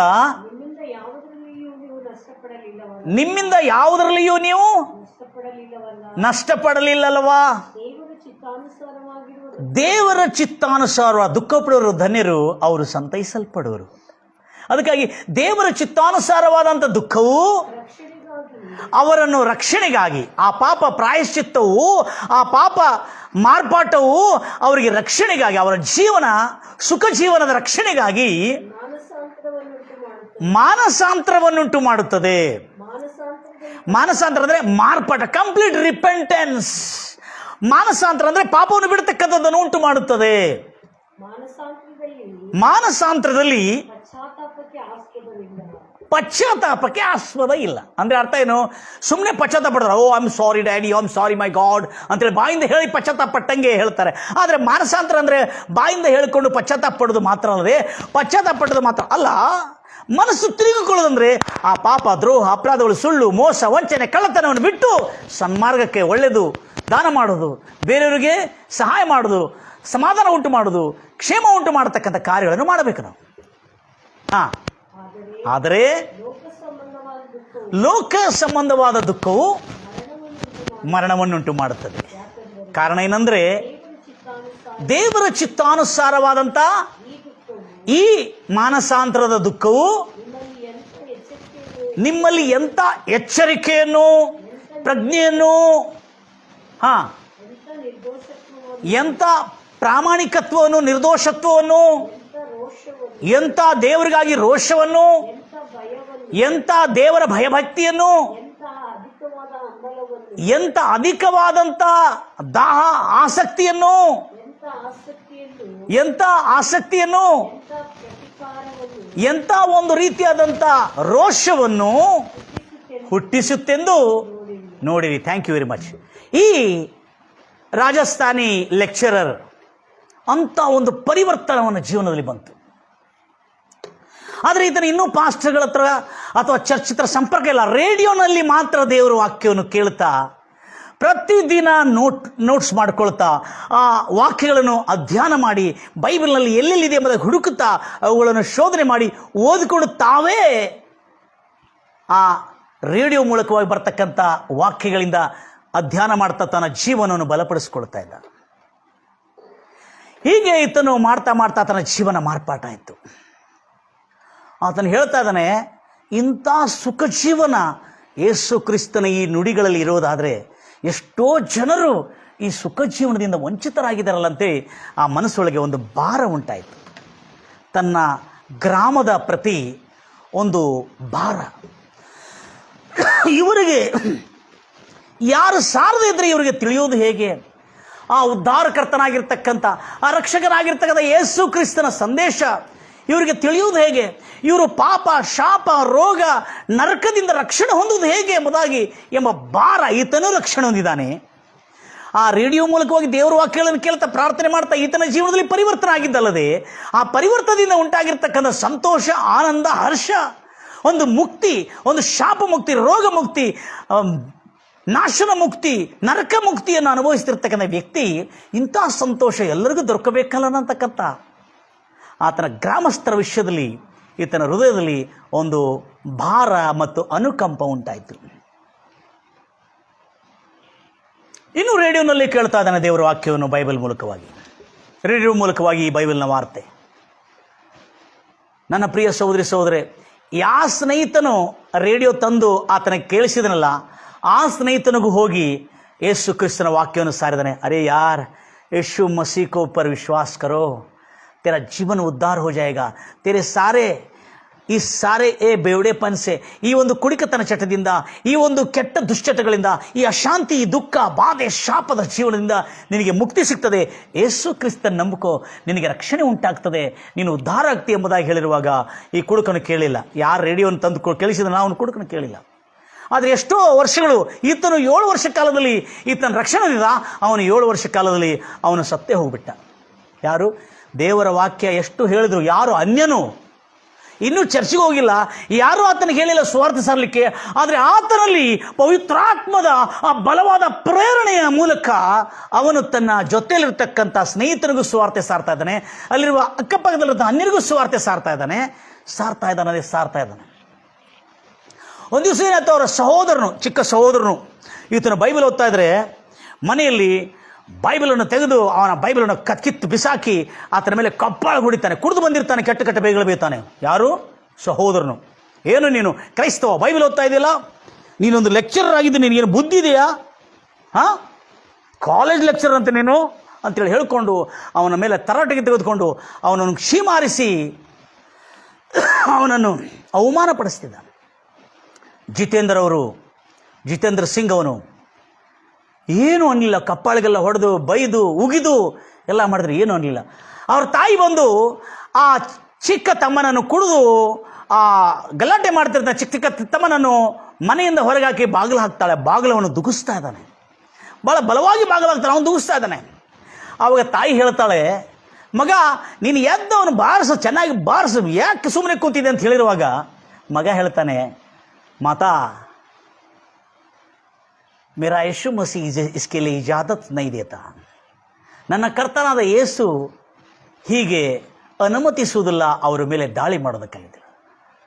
ಅವಳ ತಾಯಿ ಚಕಿತರಾಗ್ತಾಳೆ. ಏನಪ್ಪ, ನನ್ನ ಮಗ ಇಷ್ಟು ಶಾಂತ ಸ್ವಭಾವನಾದನಲ್ಲ, ಈ ಹುಡುಗ ನನ್ನ ತಮ್ಮನು, ಈ ತಮ್ಮ ಕುಡಿದು ಕೆಟ್ಟ ಬೇಗಲ ಬೇಯ್ತಾ ಇದ್ದಾನೆ, ಹೊಡಿತಾ ಇದ್ದಾನೆ, ಈತನನ್ನು ತಿರುಗಿ ಹೊಡಿ ಅಂದರೆ ಯೇಸು ನನಗೆ ಅನುಮತಿಸುವುದಿಲ್ಲ ಇಂಥ ಕಾರ್ಯವನ್ನು ಮಾಡೋದಕ್ಕಾಗಿ. ಆವಾಗ ಯಾಕೆ ಮಗನಂತ ಹೇಳಿದ್ರೆ ಯೇಸು ಹೇಳಿದಾನೆ, ಒಂದು ಕೆನ್ನೆ ಹೊಡೆದ್ರೆ ಇನ್ನೊಂದು ಕೆನ್ನೆ ತೋರಿಸಬೇಕೆಂಬುದಾಗಿ. ಆ ಯೇಸು ಸುಖ ಜೀವನ ಕೊಟ್ಟಿದ್ದ ನಮಗೆ. ನಾನು ಈತನ ಮೇಲೆ ದಾಳಿ ಮಾಡೋದಿಲ್ಲ. ದುಷ್ಟನನ್ನು ನೋಡಿ ಅವನು ವಿರೋಧವಾಗಿ ವಿರೋಧಿಸಬೇಡ ಎಂಬುದಾಗಿ ವಾಕ್ಯದಲ್ಲಿ ಮತ್ತಾಯ ಸುವಾರ್ತೆ 5ನೇ ಅಧ್ಯಾಯ 39ನೇ ವಚನದಲ್ಲಿ.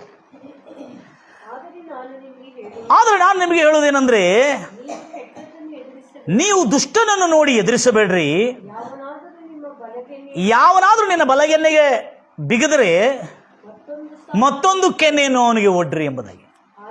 ಆದರೆ ಥ್ಯಾಂಕ್ ಯು ಜೀಸಸ್, ಹಲ್ಲೆಲೂಯಾ. ಹೀಗೆ ಉಪದೇಶಗಳು ವಾಸ್ತವಿಕವಾಗಿ ತನ್ನ ಜೀವನದಲ್ಲಿ ಅಳವಡಿಸ್ತಾ ಇದ್ದಾರೆ. ಈತನ ಶಾಂತ ಗುಣ, ಈತನ ಜೀವನದಲ್ಲಿ ಬಂದಿರತಕ್ಕಂಥ ಒಂದು ಪರಿವರ್ತನ, ಈತನ ನುಡಿಗಳು, ಈ ಜಿತೇಂದ್ರ ಸಿಂಗ್ ಅವರ ನುಡಿಗಳು, ಆತನು ಎಲ್ಲರ ಪ್ರತಿಯಲ್ಲಿರ್ತಕ್ಕಂಥ ಒಂದು ಪ್ರೀತಿ, ಐಕ್ಯತೆ, ಎಷ್ಟು ಬೇದರು ಎಷ್ಟು ಉಗಿದ್ರು ಆ ಶತ್ರುಗಳಿಗಾಗಿ ಅವರ ಮನೆಯಲ್ಲಿ ಪ್ರಾರ್ಥನೆ ಮಾಡ್ತಾ ಇರ್ತಾನೆ. ಅವ್ರ ತಾಯಿ, ಅವರ ಕುಟುಂಬದವರೆಲ್ಲ ಆಶ್ಚರ್ಯ ಆಗ್ತಾರೆ. ಅರೆ ಯಾರು ದುಶ್ಮನ್ ಕೆ लिए तो क्यों दुआ कर रहा है? ಕುಟುಂಬದವ್ರು ಹೇಳ್ತಾ ಇದ್ದಾರೆ, अरे दुश्मन को सत्यानाश होने देना, तेरे को वो लोग तू सुसमाचार बोले तो उनको समझना नहीं ना, तू उसको क्यों सुसमाचार बोलता है? ನೀನು ಅವ್ರಿಗೆ ಯಾಕೆ ಸುವಾರ್ತೆ ಹೇಳ್ತೀನಿ ನೀನು ಅಂತ ಹೇಳಿದ್ರೆ, ಇಲ್ಲಮ್ಮ, ಯೇಸು ಕ್ರಿಸ್ತನು ಹೇಳಿದಾನೆ, ನಿಮ್ಮ ಶತ್ರುಗಳನ್ನು ಪ್ರೀತಿಸಿರಿ. ಮತ್ತಾಯ ಸುವಾರ್ತೆ 5:44, ನಿಮ್ಮನ್ನು ಶಪಿಸುವವರನ್ನು ಆಶೀರ್ವದಿಸಿರಿ, ನಿಮ್ಮನ್ನು ಹಾಗೆ ಮಾಡುವವರಿಗಾಗಿ ಮೇಲನ್ನು ಮಾಡ್ರಿ, ನಿಮ್ಮನ್ನು ಹಿಂಸಿಸಿ ಸುಳ್ಳಾರೋಪ ಹೊರಿಸೋರಿಗಾಗಿ ಪ್ರಾರ್ಥನೆ ಮಾಡ್ರಿ ಎಂಬುದಾಗಿ ಬರಲಿಪಟ್ಟಿದೆ. ಅಮ್ಮ, ನಾವು ಶತ್ರುಗಳಿಗಾಗಿ ಪ್ರಾರ್ಥನೆ ಮಾಡಬೇಕೆಂಬುದಾಗಿ ಹೇಳಿರುವ ಈ ಕರುಣಾಮಯನಾದ ಯೇಸು ಕ್ರಿಸ್ತನ ನುಡಿಯಂತೆ, ಆತನ ಅಪ್ಪಣೆಯಂತೆ ನಾವು ಪ್ರಾರ್ಥನೆ ಮಾಡ್ತೇವಮ್ಮ. ನಾವು ಶತ್ರುಗಳನ್ನು ಆಗಲಿ ಯಾರ ಮೇಲೆ ಆಗಲಿ ದ್ವೇಷ ಇಟ್ಕೊಳ್ಬಾರ್ದಮ್ಮ. ಬೈಬಲ್ ವಾಕ್ಯ ಹೇಳ್ತಾ ಇದೆ, ಯೇಸು ನನ್ನನ್ನು ಉದ್ಧರಿಸುವ ಯೇಸು ಹೇಳ್ತಾ ಅಂದರೆ ಅವರ ಮನೆ ಜನರು ಶಾಂತವಾಗಿಬಿಟ್ರು. ಅಕ್ಕಪಕ್ಕದವರೆಲ್ಲರೆಲ್ಲ ಆಶ್ಚರ್ಯಚಕಿತರಾಗ್ತಾರೆ. ಎಂಥ ಬದಲಾವಣೆ ಉಂಟಾಯಿತು ಜಿತೇಂದ್ರ ಸಿಂಗ್ನಲ್ಲಿ. ಆತನು ಎಲ್ಲೇ ಉದ್ಯೋಗ ಮಾಡ್ತಾ ಇದ್ದಾನೆ, ಎಲ್ಲೇ ಜಾಬ್ ಮಾಡ್ತಾನೆ, ಅಲ್ಲಿ ಕೂಡ ಅವರ ಕಲೀಗ್ಸ್, ಜೊತೆ ಕೆಲಸಗಾರರು ಭಾಳ ಆಶ್ಚರ್ಯಚಕಿತರಾದರು. ಒಂದು ಬೈಬಲನ್ನು ರೇಡಿಯೋ ಮೂಲಕವಾಗಿ ದೇವರ ವಾಕ್ಯವನ್ನು ಕೇಳಿ ಇಂಥ ಜೀವನದಲ್ಲಿ ಪರಿವರ್ತನೆ ತಂದಿದೆ, ಇಂಥ ಜೀವನದಲ್ಲಿ ರೂಪ ತಂದಿದೆ. ಅವನ ಜೀವನದಲ್ಲಿ ಒಂದು ಸದ್ಗುಣವು, ಒಂದು ಬಂಗಾರದಂಥ ಜೀವನ, ಒಂದು ಸಾತ್ವಿಕತ್ವ, ಒಂದು ಸಮಾಧಾನ, ವಿನಯ, ವಿನಮ್ರತೆ, ತಗ್ಗಿಸುವಿಕೆ, ದೀನತ್ವ ಇಷ್ಟು ಚೆನ್ನಾಗಿ ಬಂದಿದೆಯಲ್ಲ, ಎಂಥ ಅದ್ಭುತವಾದದ್ದು. ಈತನು ಬೈಬಲ್ ಓದ್ತಾ ಇದ್ದಾನಂತೆ. ಈತನು ಕ್ರೈಸ್ತನಾಗದೇ ಇದ್ರೂ ಕೂಡ ಈತನು ಬೈಬಲ್ ಓದ್ತಾ ಇದ್ದಾನಂತೆ. ಈತನು ಬಾಪ್ತಿಸಮ್ ತಗೊಳ್ಳೋಕೆ ಮುಂಚೆನೇ ಸುವಾರ್ತೆ ಸಾರ್ತಾ ಇದ್ದಾನೆ. ಇನ್ನು ಬಾಪ್ತಿಸಮ್ ಅನ್ನೋದು ಕೂಡ ಪಾಪ ಆತನಿಗೆ ಇನ್ನೂ ಗೊತ್ತಾಗಿಲ್ಲ. ಬೈಬಲ್ ಓದ್ತಾ ಓದ್ತಾ ಆಮೇಲೆ ತಿಳ್ಕೊಂಡಿದ್ದ. 7 ವರ್ಷ ನಂತರ ಈ ಪರಿವರ್ತನೆ ಬಂದ ಮೇಲೆ ಆತನ ಜೀವನದಲ್ಲಿ ಸುವಾರ್ತೆ ಸಾರಲಿಕ್ಕೆ ಆರಂಭ ಮಾಡಿದ. ಅದನ್ನು ಯಾರೂ ಹೇಳಿಲ್ಲ. ಭಾಳ ಇಂಟ್ರೆಸ್ಟಿಂಗ್ ಇತ್ತಿತ್ತನದು. ಎಷ್ಟು ಆಸಕ್ತ ಚಿತ್ತನಾಗಿ ಮಾಡ್ತಾ ಇದ್ದ ಆತನು. ಕೆಲವು ದಿನಗಳಾದ ಮೇಲೆ ಆತನು ಅನೇಕ ಜನರಿಗೆ ಸುವಾರ್ತೆ ಸಾರ್ತಾರೆ. ಯೇಸು ಮसीह पर विश्वास करो, चलो तुम्हारे सारे समस्याओं से तुझे मुक्ति मिलेगा. अरे यीशु मसीह पर विश्वास करो, तू अनंत जीवन प्राप्त करेगा, तू कभी नाश ना होगा. इस जीवन के पाप से, इस जीवन के शाप से, इस जीवन के रोग से, इस जीवन के गरीबी से, कंगाली से तू कभी नाश ना होगा, तू अनंत जीवन प्राप्त करेगा. ಅಂದರೆ ಈ ಲೋಕದ ಶಾಪಗಳಿಂದ, ರೋಗಗಳಿಂದ, ವ್ಯಾಧಿಗಳಿಂದ, ದರಿದ್ರದಿಂದ, ಬಡತನದಿಂದ, ಈ ನಿತ್ಯ ನರಕದಿಂದ ನೀನು ಯಾವತ್ತಿಗೂ ನಾಶವಾಗುವುದಿಲ್ಲ ಎಂಬುದಾಗಿ ರೇಡಿಯೋ ಮೂಲಕವಾಗಿ ಸುವಾರ್ತೆ, ಚರ್ಚೆಗೆ ಹೋಗಲಿಲ್ಲ, ರೇಡಿಯೋ ಮೂಲಕವಾಗಿ ಸುವಾರ್ತೆ ಕೇಳಿದವನು ಸುವಾರ್ತೆ ಸಾರ್ತಾ ಇದ್ದಾನೆ. ಜಿತೇಂದ್ರ ಸಿಂಗ್ ಓರ್ವ ಲೆಕ್ಚರರ್. ಆತ್ಮೀಯರಾದ ನಮಗೆ ಇದು ದೊಡ್ಡ ಸವಾಲಾಗಿದೆ ನನ್ನ ಪ್ರಿಯ ಸಹೋದರಿಸೋರು. ಯಾಕಂದರೆ ಈತನು ಸಾರೋದಷ್ಟಲ್ಲದೆ ಈತನ ಜೀವನದಲ್ಲಿ ಸಾಕ್ಷಿಯಾಗಿದ್ದಾನೆ. ಎಲ್ಲ ಬೀಡಿ, ಸಿಗರೇಟು, ಆತನಿಗಿರ್ತಕ್ಕಂಥ ಕೆಟ್ಟ ಚಟಗಳನ್ನೆಲ್ಲ ಬಿಟ್ಟು, ಸುಳ್ಳು, ಮೋಸನ, ವಂಚನೆಲ್ಲ ಬಿಟ್ಟು ಆತನ ಸ್ವಾರ್ಥ ಸಾರ್ತಾ ಇದ್ರೆ ಆತನ ಜೀವನ ಶೈಲಿಯನ್ನು, ಆತನ ಜೀವನದ ವರ್ಚಸ್ಸನ್ನು ನೋಡಿ ಜನ ಕೂಡ ಆತನ ಮಾತಿಗೆ ಬೆಲೆ ಕೊಡ್ತಾ ಇದ್ದಾರೆ. ಕ್ಯಾ ಬಾತ್ ಇದೆ ಬಾಬಾ, ಇಸ್ಮೇ ಕುಚ್ ದಮ್ ಹೈ ರೇ, ಕಿತ್ನಾ ಸಾತ್ವಿಕ ಹೈ, ಕಿತ್ನಾ ಸಜ್ಜನ ಹೈ, ಎಂಥ ಸಾತ್ವಿಕನು, ಎಂಥ ವಿನಯ ವಿನಮ್ರತೆ ಉಳ್ಳವನು ಎಂಬುದಾಗಿ ಜನರು ಕೂಡ ಆತನ ವಾಕ್ಯವನ್ನು ಕೇಳುತ್ತಾ ಆತನನ್ನು ಹಿಂಬಾಲಿಸ್ತಾ ಇದ್ದಾರೆ. ಆದರೆ ಅಲ್ಲಿ ಇನ್ನೂ ಚರ್ಚ್ ಕಟ್ಟಿಲ್ಲ ಅವ್ರ ಊರಿನಲ್ಲಿ. ಸುವಾರ್ತೆ ಮನೆ ಮನೆಯಾಗಿ ಸುವಾರ್ತೆ ಸಾರ್ತಾ ಇದ್ದಾನೆ. ಗಿಡದ ಕೆಳಗೆ ಎಲ್ಲರೂ ಕೂಡಿಸ್ಕೊಂಡು ಸುವಾರ್ತೆ ಸಾರ್ತಾ ಇದ್ದಾನೆ. ಈತನಿಗೆ ಚರ್ಚಿನ ಸಂಪರ್ಕನೇ ಇಲ್ಲ. ಹಲ್ಲೆಲೂಯ. ಮತ್ತು ಕೆಲವು ಸ್ವಾರ್ಥಿಕರು ಆ ಊರಿಗೆ ಬಂದು ಈತನನ್ನು ಪ್ರೋತ್ಸಾಹಿಸಿ ಈತನಿಗೆ ತರಬೇತಿ ಕೊಡ್ತಾ ಇದ್ರು. ಈತನು ಒಂದು ಮಾತ್ರ ಬಹಳ ಆಶ್ಚರ್ಯವಾಗಿ ಕಲಿತಿರ್ತಕ್ಕಂಥ ಸಂಗತಿ ನಿಮ್ಗೆ ತಿಳಿಸ್ಬೇಕು. हर विषय में परमेश्वर की धन्यवाद करो और उसकी स्तुति करो और उसको प्रार्थना करो. ಪ್ರತಿ ವಿಷಯಗಳಲ್ಲಿ, ಎಲ್ಲ ವಿಷಯಗಳಲ್ಲಿ ಕರ್ತನಿಗೆ ಕೃತಜ್ಞತಾಸ್ತುತಿ ಮಾಡುತ್ತಾ ಆತನನ್ನು ಎಡಬಿಡದೆ ಪ್ರಾರ್ಥನೆ ಮಾಡ್ತಾ ಇರೋದನ್ನು ಈತನ ಕಳ್ಕೊಂಡು, ಕಷ್ಟ ಬಂದಾಗಲೂ ಹೇ ಪರಮೇಶ್ವರ್ ಹಮ್ ತೇರಿ ಸ್ತುತಿ ಕರ್ತೆ, ಹೇ ಪರಮೇಶ್ವರ್ ಹಮ್ ತೇರಿ ಸ್ತುತಿ ಮಹಿಮಾ ಕರ್ತೆ. ಎಷ್ಟು ದುಃಖಗಳು, ಸಮಸ್ಯೆಗಳು, ಬಾಧೆಗಳು, ವೇದನೆಗಳು ಎಲ್ಲ ಬಂದರೂ ಕೂಡ ಈತನು ಅವುಗಳನ್ನು ಸಹಿಸಿಕೊಂಡು ಸಂತೋಷವಾಗಿ ಹೇಳ್ತಾನೆ, ಹೇ ಪರಮೇಶ್ವರ್ ತೇರಿ ಧನ್ಯವಾದ ಕರ್ತೆ. ಪ್ರತಿ ವಿಷಯಗಳಲ್ಲಿ ಸಂತೋಷದಿಂದ ಕರ್ತನೆ ಇದೆಲ್ಲ ನಿನಗೆ ಸ್ತೋತ್ರ ಕರ್ತನೆ. ಕಷ್ಟಗಳು, ಬಾಧೆಗಳು ಬಂದಾಗೆಲ್ಲ ಅದರ ವಿಷಯದಲ್ಲಿ ಪ್ರಾರ್ಥನೆ ಮಾಡ್ತಾ ಎಡಬಿಡದೆ ಪ್ರತಿಯೊಂದು ವಿಷಯದಲ್ಲಿ ಸ್ತೋತ್ರ ಮಾಡ್ತಾ ಇದ್ದಾನಂತ ಈತನು. ಖಾಲಿ ರೇಡಿಯೋನಲ್ಲಿ ಸಂದೇಶ ಕೇಳಿರ್ತಕ್ಕಂಥ ವ್ಯಕ್ತಿ. ಗಂಭೀರವಾಗಿ ಹೇಳ್ತಿರಲ್ವಯ್ಯ. ಒಂದು ದಿವಸ ಓರ್ವ ಸ್ವಾರ್ಥಿಕನ ಒಂದು ಸೇವಕನನ್ನು ಭೇಟಿಯಾಗ್ತಾನೆ. ಭೇಟಿಯಾಗಿದ್ದ ಕೂಡಲೇ ಆತನ ಜೊತೆಲಿ ಸಂಪರ್ಕ ಇಟ್ಕೊಂಡು ಮಾತಾಡ್ತಾ ಇರ್ತಾನೆ. ಅಲ್ಲಿ ಚರ್ಚ್ ಇಲ್ಲ ಅವರ ಊರಿನಲ್ಲಿ. ಈತನು ಹೋಗ್ತಿರ್ತಕ್ಕಂಥ ಕಾಲೇಜಿಗೂ ಕೂಡ ಸಮೀಪದಲ್ಲಿ ಆತನಿಗೆ ಚರ್ಚ್ಗೆ ಹೋಗ್ಲಿಕ್ಕೆ ಅವಕಾಶ ಇಲ್ಲ ಆಗಿತ್ತು. ಆದರೆ ಈತನ ಮನಸ್ಸೊಳಗೆ ಒಂದು ಅದ್ಭುತವಾದಂಥ ತನ್ನ ಕುಟುಂಬ, ತನ್ನ ಗ್ರಾಮ ಮತ್ತು ಯಾರ್ಯಾರು ಯೇಸು ಕ್ರಿಸ್ತನ ಅಳಿಯದೆ ಈ ಮೂಢನಂಬಿಕೆಯಲ್ಲಿ, ಈ ವಿಗ್ರಹಗಳಲ್ಲಿ, ಈ ಒಂದು ಅನುಷ್ಠಾನಗಳಲ್ಲಿ ನಡೆಸ್ತಿರ್ತಕ್ಕಂಥ, ಈ ಹೋಗುತ್ತಿರ್ತಕ್ಕಂಥ ಜನರನ್ನು ಇವರಿಗೆ ಸತ್ಯದೇವರಿಗೆ ತಿಳಿಸಬೇಕೆಂಬುದಾಗಿ ಹೇಳಿಕೊಂಡು ಈ ಮನುಷ್ಯನು ತನ್ನ ಹೃದಯದಲ್ಲಿರುತ್ತೆ ಅಂಟುಕೊಂಡಿರ್ತಕ್ಕಂಥ ಆ ಬೆಂಕಿಯನ್ನು, ಎಲುಬುಗಳಲ್ಲಿ ಕುದಿತಿರ್ತಕ್ಕಂಥ ಬೆಂಕಿಯನ್ನು ತಾಳ್ಕೊಳ್ಳಿಕ್ಕಾಗ್ತಾ ಇಲ್ಲ. Only by the radio and Bible message. ತನಗೆ ಒಂದು ಬೈಕ್ ಕಂಡುಕೊಂಡಿದ್ದ. ಆ ಬೈಕಿನ ಮುಂದೆ ಒಂದು ಉತ್ತಮವಾದಂಥ ಸಂದೇಶವನ್ನು ಬರೆದ. ಹೇಗಾದರೂ ನನ್ನ ಗ್ರಾಮಸ್ಥರಿಗೆ, ನನ್ನ ಜನರಿಗೆ, ಯಾರ್ಯಾರು ಯೇಸು ಕ್ರಿಸ್ತನ ಅರಿಯದೆ ತಮ್ಮ ಜೀವನವನ್ನು ನಾಶಪಡಿಸ್ಕೊಳ್ತಾರೆ ಅವರೆಲ್ಲರಿಗೆ ಸುವಾರ್ತೆ ತಲುಪಿಸಬೇಕನ್ನತಕ್ಕಂಥ ಕಳಕಳಿಯ ತವಕ, ದಾಹವುಳ್ಳ ವ್ಯಕ್ತಿ ತನ್ನ ಬೈಕಿನ ಮುಂದಿನ ಆ ಹೆಡ್ಲೈಟ್ ಮೇಲೆ ಒಂದು ವಚನ ಬರೆದಿರ್ತಾನೆ. ಯೇಸು ಮಸೀ ಕೆ ಲಹೂ ಕೆ ದ್ವಾರ ಕ್ಷಮಾ ಔರ್ ಮುಕ್ತಿ. ಯೇಸು ಮಸೀ ಲಹೂ ಕೆ ದ್ವಾರ ಕ್ಷಮಾ ಔರ್ ಮುಕ್ತಿ ಅಂದರೆ ಕ್ರಿಸ್ತ ಯೇಸುವಿನ ರಕ್ತದಿಂದ ಕ್ಷಮೆ ಹಾಗೂ ಮುಕ್ತಿ ದೊರಕುತ್ತೆ ಎಂಬುದಾಗಿ ತನ್ನ ಬೈಕಿನ ಹೆಡ್ಲೈಟ್ ಮೇಲೆ ಬರೆದಿರ್ತಾನೆ. ಹೆಡ್ಲೈಟಿನ ಮೇಲೆ ಡೂಮ್ ಮೇಲೆ ಬರೆದಿರ್ತಾನೆ. ಇದನ್ನು ಬರೆಯಲಿಕ್ಕೆ ಮುಂಚೆ ಕೇಳ್ತಾನೆ, ಒಂದು ಪಾಸ್ಟರ್ ಕೇಳ್ತಾನೆ, ಸರ್ ಇದು ಬರಿಬೇಕಂತ ಆಸೆ ಆಗ್ತದೆ, ನನಗೆ ಪ್ರೇರೇಪಣೆ ಆಗಿದೆ, ನಾನು ಎಲ್ಲರಿಗೂ ಸ್ವಾರ್ಥ ಸಾರಬೇಕು. ಆಯಿತು ಬರಿ ಎಂಬುದಾಗಿ ಒಂದು ದೇವರ ಸೇವಕರು ಹೇಳ್ತಾರೆ, ಬರಿ ಎಂಬುದಾಗಿ ಅನುಮತಿಸ್ತಾರೆ. ಆಮೇಲೆ ಹಿಂದೆ ಒಂದು ವಚನ ಬರೀತಾನೆ. ಏನು? ಆತನ ಬೈಕಿನ ಹಿಂದೆ ಒಂದು ವಚನ. ಇಂಟ್ರೆಸ್ಟಿಂಗ್ ಇದೆ. Praise Lord Jesus. ಎಂಥ ಉತ್ತಮವಾದಂಥ ವಚನ, ಇಂಟ್ರೆಸ್ಟಿಂಗ್ ಇದೆ. ಇಂಥದ್ದು ಸ್ವಾರ್ಥಿಕರು ಇರ್ತಾರೆ ಅಂತೇಳಿ. Think before you die where you go, ಮರನೆ ಸೆ ಪಹಲೆ ಸೋಚೋ ತುಮ್ ಕಹಾ ಜಾओगे. ಅಂದ್ರೆ ಹಿಂದಿನಲ್ಲಿ ಬರೆದಿದ್ದಾನೆ, ಮರನೆ ಸೆ ಪಹಲೆ ಸೋಚೋ ತುಮ್ ಕಹಾ ಜಾओगे. ಈ ಬೈಕ್ ಮೇಲೆ ಬರೆದು ಆತನು ಕಾಲೇಜ್ಗೆ, ಸ್ಕೂಲ್ಗೆ ಮತ್ತು ಬರ್ತಕ್ಕಂಥ ಎಲ್ಲ ಜನರ ಜೊತೆ ಹೋಗ್ತಾರವಾಗ ಆತನ ಕೇಳ್ತಾರೆ, ಏನಪ್ಪ ಎಲ್ಲ ಜನ ಆತನಿಗೆ ಭೇಟಿಯಾಗಿದ್ದವರು ಆ ವಚನ ನೋಡಿ ಕೇಳ್ತಾರೆ, ಇದು ಏನು ಅರ್ಥ ಇದು? ಯೇಸು ಮसीह के लहू से पाप क्षमापन और मुक्ति, इसका मतलब क्या है? उद्धार क्या मतलब है?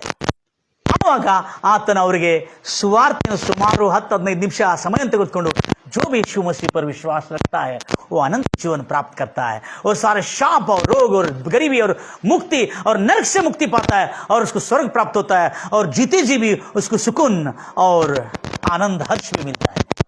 ಆತನು ಆ ಡೂಮ್ ಮೇಲೆ ಬರೆಯಲ್ಪಟ್ಟಿರ್ತಕ್ಕಂಥ ಆ ವಾಕ್ಯವನ್ನು ಪ್ರಶ್ನೆ ಕೇಳ್ತಾರೆ, ಏನಪ್ಪ ಕ್ಷಮೆ ಮುಕ್ತಿ ಅಂತ ಹೇಳ್ತಾ ಇದೆಯಲ್ಲ, ಏನಿದೆ ಅರ್ಥ ಅಂತ ಹೇಳಿರುವಾಗ, ನಮ್ಮ ಪಾಪದಿಂದ ಕ್ಷಮಾಪಣೆ, ನಿತ್ಯ ನರಕದಿಂದ ಮುಕ್ತಿ, ಎಲ್ಲ ಶಾಪಗಳಿಂದ ದೇವರು ನಮ್ಮನ್ನು ಬಿಡುಗಡೆ ಮಾಡಿ ಸುಖ ಸಮಾಧಾನ ನೆಮ್ಮದಿ ತೃಪ್ತಿ ಆರೋಗ್ಯವುಳ್ಳ ಜೀವನವನ್ನು ಕೊಟ್ಟು ನಮಗೆ ಸ್ವರ್ಗ ಪ್ರಾಪ್ತವಾಗ್ತದೆ, ಪರಲೋಕ ಪ್ರಾಪ್ತವಾಗ್ತದೆ ಎಂಬುದಾಗಿ ಸಂದೇಶವನ್ನು ಸಾರ್ತಾನೆ. ಹಿಂದೆ ನೋಡಿದ ಕೂಡಲೇ ಮತ್ತೆ ಹಿಂದೆ ನೋಡಿದವ್ರು ಕೂಡ ಕೇಳ್ತಾರೆ, ಮರನೆ ಸೆ ಪಹಲೆ ಸೋಚೋ ತುಮ್ ಕಹಾ ಜಾओगे ಅಂತೇಳಿ ಆ ಸಂದೇಶ ಓದಿರುವಾಗ ಇದೇನಪ್ಪ ಅಂತ ಹೇಳಿದ್ರೆ, ನೀನು ಸತ್ತ ನಂತರ ಎಲ್ಲಿ ಹೋಗ್ತೀನಿ ನಿನ್ಗೆ ಗೊತ್ತಿದೆ ಅಂದರೆ, ಅರೆ ಹಮ್ ತೋ ಸುಡ್ಗಾಡ್ ಜಾತೆ ಹೈ, ಹಮ್ ಕಿಧರ್ ಜಾತೆ ಹೈ, ಸಮಾಧಿ ಜಾತೆ ಹೈ. ನಾವೆಲ್ಲಿ ಹೋಗ್ತೇವೆ? ಸಮಾಧಿಗೆ ಹೋಗ್ತೇವೆ. ಸಮಾಧಿಯಲ್ಲಿ ಹೂ ನೆಡ್ತಾರೆ? ಇಲ್ಲ, ಸತ್ತ ನಂತರ ಈ ದೇಹ ಮಾತ್ರ ಸಮಾಧಿಯಲ್ಲಿರ್ತದೆ, ನಿನ್ನ ಆತ್ಮ ಹೊರಗೆ ಬರ್ತದೆ. ಆ ಆತ್ಮ ದೇಹದಿಂದ ಹೊರಗೆ ಬಂದಿರುವಾಗ ನೀನು ಯೇಸು ಕ್ರಿಸ್ತನ ನಂಬಿ ಆತನ ರಕ್ತದಿಂದ ತೊಳೆಯಲ್ಪಟ್ಟು ಯೇಸು ಕ್ರಿಸ್ತನ ನಿನ್ನ ಸ್ವಂತ ರಕ್ಷಕನಾಗಿ ಸ್ವೀಕರಿಸಿದರೆ ಮಾತ್ರವೇ ನಿನಗೆ ಸ್ವರ್ಗ ಪ್ರಾಪ್ತ ಆಗ್ತದೆ. ಇಲ್ಲದಿದ್ದರೆ ನಿತ್ಯ ನರಕದಲ್ಲಿ ನೀನು ಅಲ್ಲಾಡಬೇಕಾಗ್ತದೆ. ಈ ಎರಡೂ ವಚನಗಳನ್ನು ಮುಂದೆ ಹಿಂದೆ ಮಾತುಗಳನ್ನು ಬರೆದುಕೊಂಡು ಈತನು ಗ್ರಾಮವೆಲ್ಲ, ಊರೆಲ್ಲ, ತನ್ನ ಕಾಲೇಜೆಲ್ಲ ಎಲ್ಲ ಕಡೆ ಸುವಾರ್ತೆ ಸಾರ್ತಾ ಇದ್ದಾನೆ. ಈಗಲೂ ಸುವಾರ್ತೆ ಸಾರ್ತಾ ಇದ್ದಾನೆ. ನನ್ನ ಪ್ರಿಯ ಸಹೋದರಿ ಸಹೋದರರೇ, ರಾಜಸ್ಥಾನದಲ್ಲಿ ನಡೆದಿರ್ತಕ್ಕಂಥ ಅದ್ಭುತವಾದಂಥ ಘಟನೆ. ಈತನು ಮಾಡ್ತಿರ್ತಕ್ಕಂಥ ಸೇವೆಯನ್ನು ಗುರುತಿಸಿ ಒಂದು ಕ್ರೈಸ್ತ ಟಿ ವಿ ಚಾನಲ್ ಅವರು ಈತನನ್ನು ಇಂಟರ್ವ್ಯೂ ತಗೊಳ್ತಾರೆ, ಈತನ ಜೊತೆಯಲ್ಲಿ ಸಂಭಾಷಣೆ ಮಾಡ್ತಾರೆ, ಸಂದರ್ಶಿಸ್ತಾರೆ. ಇದು ಹೇಗೆ ಪ್ರೇರಣೆ ಆಯಿತು ಅಂತ ಕೇಳಿದ್ರೆ, कुछ नहीं, परमेश्वर का वचन बहुत शक्ति है, वो परमेश्वर का वचन मेरे जीवन में लाया परिवर्तन, ये वचन से ही होता है और किसी से नहीं है. और अभी भी कुछ चर्च को जा रहे हो क्या? ನಮಗೆ ಚರ್ಚೆ ಇಲ್ಲ ಊರಿನಲ್ಲಿ, ಆದರೆ ನಮ್ಮ ಚರ್ಚ್ನಲ್ಲಿ ನಾನು ಒಬ್ಬನೇ ಈಗ ಉಳಿದು, ಅದಕ್ಕಾಗಿ ನಾನು ನಮ್ಮ ಗ್ರಾಮಕ್ಕೆಲ್ಲ ಸುವಾರ್ತೆ ಸಾರ್ತಾ ಇದ್ದಾನೆ ಎಂಬುದಾಗಿ ಹೇಳಿಕೊಂಡು ತನ್ನ ಸಾಕ್ಷಿನ ಹೇಳ್ತಾ ಇದ್ದಾನೆ. ಆವಾಗ ಈ ಕ್ರೈಸ್ತ ಚಾನಲ್ ಅವರು ಇಂಟರ್ವ್ಯೂನಲ್ಲಿ ಕೇಳ್ತಾರೆ, ಏನಂತ ತಿಳ್ಕೊಂಡು, ನಿನಗೆ ಏನಾದ್ರು ಸಂಬಳ ಸಿಗ್ತಾ ಇದೆ? ಏನು ಸಂಬಳ ಸಿಗ್ತದೆ ಸರ್? ನಾನು ಹೇಳ್ತಾ ಇದ್ದೇನಲ್ಲ, ರೇಡಿಯೋನಲ್ಲಿ ಕೇಳಿ ಸುವಾರ್ತೆ ಸಾರ್ತಾ ಇದ್ದಾನೆ. ದೇವರು ನನಗೆ ಏನೂ ಕಡಿಮೆ ಮಾಡಲಿಲ್ಲ. ಜೋ ಕೋಯಿ ಭಿ ಪರಮೇಶ್ವರ ಕಿ ಖೋಜ್ ಕರ್ತಾ ಹೈ, ಕುಛ್ ಭಿ ಭಲಾ ಘಟಿನೇ ಹೋತಾ ಹೈ. ಯಾವ ಒಳ್ಳೆಯದು ಅವನಿಗೆ ಕಡಿಮೆ ಆಗುವುದಿಲ್ಲ ಎಂಬುದಾಗಿ ವಚನದಲ್ಲಿ ಬರೆಯಲ್ಪಟ್ಟಿದ್ದಲ್ಲ. ಸಿಂಹದ ಮರಿಗಳು ಬೇಕಾದರೆ ಹಸಿದು ಬಳಲಬಹುದು, ಆದರೆ ದೇವರನ್ನು ಹುಡುಕಿರುವ ಯಾವನಾಗಲಿ ಯಾವ ಮೇಲಕ್ಕಾಗಲಿ ಅವನಿಗೆ ಕೊರತೆ ಇರುವುದಿಲ್ಲ ಎಂಬುದಾಗಿ ಹೇಳಲ್ಪಟ್ಟಿದ್ದಲ್ಲ. ನನಗೆ ಒಳ್ಳೆ ಲೆಕ್ಚರರ್ ಉದ್ಯೋಗ ಇದೆ, ನನಗೇನು ಕಡಿಮೆ ಇಲ್ಲ. ಆದರೆ ನನ್ನ ಹೃದಯದಲ್ಲಿ ಭಾರ ಏನಂದರೆ, ನನ್ನ ಗ್ರಾಮಸ್ಥರು ತಿಳಿಯದ ಯೇಸು ಕ್ರಿಸ್ತರು ತಿಳಿಯದೆಲ್ಲರೂ ರಕ್ಷಣೆ ಹೊಂದಬೇಕನ್ನತಕ್ಕಂಥ ಆ ಭಾರದಿಂದ ನಾನು ಸೇವೆ ಮಾಡ್ತಾ ಇದ್ದೇನೆ. ಅರೆ उसके लिए पैसे क्या चलता है? पैसे दिए तो भी कोई ऐसा सेवा. ಗಂಭೀರವಾಗಿ ಹೇಳ್ತಿರಲ್ಲಯ್ಯ, ಮನೋಪೂರ್ವಕದಿಂದ ಹೇಳ್ತಿರಲ್ಲಯ್ಯ. ನನ್ನ ಪ್ರಿಯ ಸಹೋದರಿ ಸಹೋದರೇ, ಎಷ್ಟು ಆಸಕ್ತಿಯಿಂದ ನನಗೆ ದೇವರ ವಾಕ್ಯನ ಇಂಥ ಒಂದು ಕಾರ್ಯವು ಆತನು ಮಾಡ್ತಾ ಕರ್ತನ ನಾಮವನ್ನು ಮಹಿಂಪಡಿಸ ಮುಂದೆ ಸಾಕ್ತಾ ಇದ್ದಾನೆ. ನನ್ನ ಪ್ರಿಯ ಸಹೋದರಿ ಸಹೋದರೇ, ಇವತ್ತು ಕ್ರೈಸ್ತರಾಗಿರ್ತಕ್ಕಂಥ ನಾವು ಕಲಿಬೇಕಾಗಿರ್ತಂತ ಏನಂದರೆ, ಈತನು ರೇಡಿಯೋ ಮೂಲಕವಾಗಿ ದೇವರ ಸ್ವಾರ್ಥೆಯನ್ನು ಕೇಳಿ ಮಾಡ್ತಕ್ಕಂಥ ವಿಚಾರಗಳು, ಕ್ಷಮಿಸಲಾರದಂಥ ಮನಸ್ಸು, ಸುಳ್ಳು, ಮೋಸ, ವಂಚನೆ, ಚಾಡಿ ಹೇಳುವಂಥ ಮತ್ತು ದ್ವೇಷವನ್ನು ಇಟ್ಕೊಳ್ತಂಥ ಎಲ್ಲವನ್ನು ಬಿಟ್ಟು ಮಾರ್ಪಾಟವಾಗಿ ತನ್ನ ಜೀವನ ಶೈಲಿ ದೇವರ ವಾಕ್ಯಾನುಸಾರವಾಗಿ ನಡಿಕೊಳ್ತಾ ಅನೇಕ ಜನರಿಗೆ ಸುವಾರ್ತೆ ಸಾರೋದ್ರ ಮೂಲಕವಾಗಿಲ್ಲ, ತನ್ನ ಜೀವನದ ಮೂಲಕವಾಗಿ ಸಾಕ್ಷಿಯಾಗಿದ್ದು ಸುವಾರ್ತೆ ಸಾರ್ತಾ ಇದ್ದಂದ್ರೆ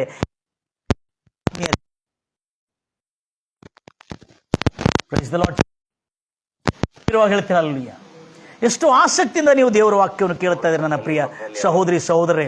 ಈ ಆಸಕ್ತಿ, ನಿಮ್ಮ ಆಸಕ್ತಿ ನೋಡಿರುವಾಗ ನಿಜವಾಗಲೂ ನನಗೆಷ್ಟು ಆನಂದವಾಗ್ತಾ ಇದೆ. ಕರ್ತನು ನಿಮ್ಮ ಜೀವನದಲ್ಲಿ ಅನೇಕ ದೊಡ್ಡ ಕಾರ್ಯಗಳು ಮಾಡಲಿ ಎಂಬುದಾಗಿ ನಾನು ಹಾರೈಸ್ತಾ ಇದ್ದೇನೆ. ನನ್ನ ಪ್ರಿಯ ಸಹೋದರಿ ಸಹೋದರರೇ, ಈ ಅದ್ಭುತವಾದ ಸಂದೇಶ, ಇಂಟ್ರೆಸ್ಟಿಂಗ್, ಇವತ್ತಿಂದ ಕ್ರೈಸ್ತರಾಗಿರ್ತಾರೆ ನಾವು ಚರ್ಚ್ಗಳಿಗೆ ಹೋಗ್ತೇವೆ, ನೋಟ್ಬುಕ್ ತಗೊಂಡು ಈ ಒಂದು ಅನ್ಯನು ಯಾರು ಗೊತ್ತಿಲ್ಲ, ಲೆಕ್ಚರರ್ ಆಗಿರೋದ್ರಿಂದ ಬೈಬಲ್ನ ವಚನಗಳೆಲ್ಲ ಬರೆದುಕೊಂಡು ಅದು ಸರಿಯಾಗಿದೆ ಇಲ್ಲ, ಅದು ಹೇಗಿದೆ ಎಂಬುದಾಗಿ ಇನ್ನೂ ಬೈಬಲಲ್ಲಿ ಓದಿಕೊಂಡು ಅಧ್ಯಯನ ಮಾಡಿ ಮನನ್ ಕರ್ತಾ ಹೂँ मैं उसको लिख के फिर बैठ के उसको पढ़ के मैं मनन करता हूँ ಅಂದರೆ ಅದನ್ನು ಧ್ಯಾನಿಸ್ತಾನೆ, ಅದನ್ನು ಅಧ್ಯಯನ ಮಾಡ್ತಾನೆ ಎಂಬುದಾಗಿ ಹೇಳ್ತಾರೆ. ಅನ್ಯ ವ್ಯಕ್ತಿ ಇಂಥ ದೊಡ್ಡ ವಿಚಾರ ಸಂಕಲ್ಪಗಳನ್ನು ಹೊಂದಿರೋನಾಗಿದ್ರೆ ನಾವು ಎದರಲ್ಲಿ ಬ್ಯುಸಿ ಆಗಿದ್ದೇವೆ? ಲೋಕ ವಿಚಾರಗಳಲ್ಲಿ, ಟಿವಿ ಸೀರಿಯಲ್ಗಳಲ್ಲಿ, ವಾಟ್ಸಪ್ಗಳಲ್ಲಿ ವಿಡಿಯೋಗಳನ್ನು ನೋಡ್ತಾ, ವ್ಯರ್ಥವಾದಂಥ ವಿಡಿಯೋಗಳನ್ನು ನೋಡ್ತಾ, ದುಷ್ಟರ ಆಲೋಚನೆಗೆ, ಪಾಪತ್ಮಾರದಲ್ಲಿ ಗಮನಿಸಿಕೊಂಡು ನಮ್ಮ ಸಮಯವನ್ನು ವ್ಯರ್ಥ ಮಾಡ್ತಾ ಇದ್ದೀವ? ನಮ್ಮನ್ನು ನಾವು ಪರೀಕ್ಷೆ ಮಾಡಿಕೊಳ್ಳೋಣ. ನನ್ನ ಪ್ರಿಯ ಉದ್ಯೋಗ ಇಲ್ಲದಂತೆ ಈತನ ಉದ್ಯೋಗ ಹುಡುಕಲಿ, ಈತನ ಉದ್ಯೋಗ ಸಿಕ್ಕಂತೆ ಹಳ್ಳಿನಲ್ಲಿ ಕೆಲಸ ಮಾಡ್ತಿರ್ತಾನೆ ವ್ಯಕ್ತಿ ಬೈಬಲ್ನಲ್ಲಿ ದೇವರ ವಾಕ್ಯವನ್ನು ಕೇಳಿ ಆ ರೇಡಿಯೋ ಮೂಲಕವಾಗಿ ಬೈಬಲನ್ನು ತೆಗೆದುಕೊಂಡು ಓದ್ತಾ ದೇವರನ್ನು ಹುಡುಕುವ ವ್ಯಕ್ತಿಗೆ ಯಾವ ಕೊರತೆ ಇಲ್ಲದಂತೆ ಉದ್ಯೋಗ ದೊರಕುವಂತೆ ಮಾಡಿದ್ದಾನೆ. अरे चक्के देखो परमेश्वर कितना महान है और कितना भला है. चक्के देखो कितना भला है ಅಂದ್ರೆ ನಿನ್ನ ಬಾಯಿಂದ ರುಚಿಸಿ ನೋಡು ದೇವರು ಎಷ್ಟು ಒಳ್ಳೆಯವರು ಎಂಬುದಾಗಿ. ಈತನು ರುಚಿಸಿ ನೋಡಿರುವುದರಿಂದ ಅನೇಕ ಜನರಿಗೆ ಈಗಲೂ ಸುವಾರ್ತೆ ಸಾರ್ತಾ ಇದ್ದಾನೆ. ಬಹಳ ಸಜ್ಜನನು, ಸಾತ್ವಿಕನು, ಶಾಂತ ಗುಣವುಳ್ಳವನು. ಗ್ರಾಮವೆಲ್ಲ ಈತನ ಶಾಂತ ಗುಣಕ್ಕಾಗಿ ಆಶ್ಚರ್ಯಚಕಿತರಾಗಿ, ಇಂಥ ಶಾಂತ ಗುಣ ಅವನ ಗುಣ, ಅವನ ಸಜ್ಜನತನವನ್ನು, ಅವನ ಸಾತ್ವಿಕತ್ವವನ್ನು, ಅವನ ವಿನಯ ವಿನಮ್ರತೆ ಅನೇಕ ಜನರಿಗೆ ಸುವಾರ್ತೆ ಸಾರ್ತಾ ಇದೆ ಅಂತೆ. ಹಾಗಾದರೆ ನಮ್ಮನ್ನು ಪರೀಕ್ಷಿಸಿಕೊಳ್ಳೋ ನಮ್ಮ ಪ್ರಿಯ ಸಹೋದರಿ ಸಹೋದರರೇ, ಕರ್ತನಾದ ಯೇಸು ಕ್ರಿಸ್ತನ ವಾರ್ತೆ ರೇಡಿಯೋ ಮೂಲಕವಾಗಿ ಕೇಳಿರುವಾಗ ಓರ್ವ ಲೆಕ್ಚರರ್, ಗ್ರಾಮದಲ್ಲಿರುವ ಲೆಕ್ಚರರ್ ಮನಪರಿವರ್ತನೆ ಹೊಂದಿಕೊಂಡು, ಕ್ರಿಸ್ತನ ಹೊಂದಿಕೊಂಡು, ಕರ್ತನ ರಾಜ್ಯದ ಸುವಾರ್ತೆಯನ್ನು ಸಾರತಕ್ಕಂಥ ಮನೋ ಸಂಕಲ್ಪನ ಹೊತ್ತಿಕೊಂಡು ಒಳ್ಳೆಯ ಉದ್ಯೋಗಸ್ಥನಾಗಿದ್ದು ಆನಂದದಿಂದ ಸುವಾರ್ತೆ ಸಾರ್ತಿರುವ ವ್ಯಕ್ತಿಯನ್ನು ಕ್ರೈಸ್ತ ಟಿವಿ ಚಾನಲ್ ಅವರು ಗುರುತಿಸಿ ಆತನನ್ನು ಹಿಡಿದು ಆತನನ್ನು ಪಡ್ಕೊಂಡು ಆತನ ಕಡೆಯಿಂದ ಅನೇಕ ಸಂಗತಿಗಳನ್ನು ತಿಳಿದುಕೊಂಡ್ರು. ಹೀಗೂ ರೇಡಿಯೋ ಮೂಲಕವಾಗಿ ಸುವಾರ್ತೆಯನ್ನು ಕೇಳುವ ವ್ಯಕ್ತಿ ಇಂಥ ಒಂದು ಅದ್ಭುತವಾದಂಥ ಕ್ರಿಯೆ, ವರ್ಚಸ್ಸು ತನ್ನ ಜೀವನದಲ್ಲಿ ದೇವರ ವಾಕ್ಯವನ್ನು ಅಳವಡಿಸಿ ಅನೇಕ ಜನರಿಗೆ ಕ್ರಿಸ್ತನನ್ನು ತನ್ನ ಜೀವನದ ಮೂಲಕವಾಗಿ ತೋರಿಸ್ಕೊಡ್ತಾ ಇದ್ದಾನೆ ಅಂತೇಳಿ ಆತನ ವಿಷಯದಲ್ಲಿ ಗುರುತಿಸಿ ಈಗ ಜಾಲತಾಣಗಳಲ್ಲಿ ಬೆಂಕಿ ಅಂಟುಕೊಂಡು ಅನೇಕ ಹೃದಯಕ್ಕೆ ಸುವಾರ್ತೆ ಅಂತ ಇವತ್ತು ನಮ್ಮಲ್ಲಿ ಈ ಒಂದು ಸುಖ,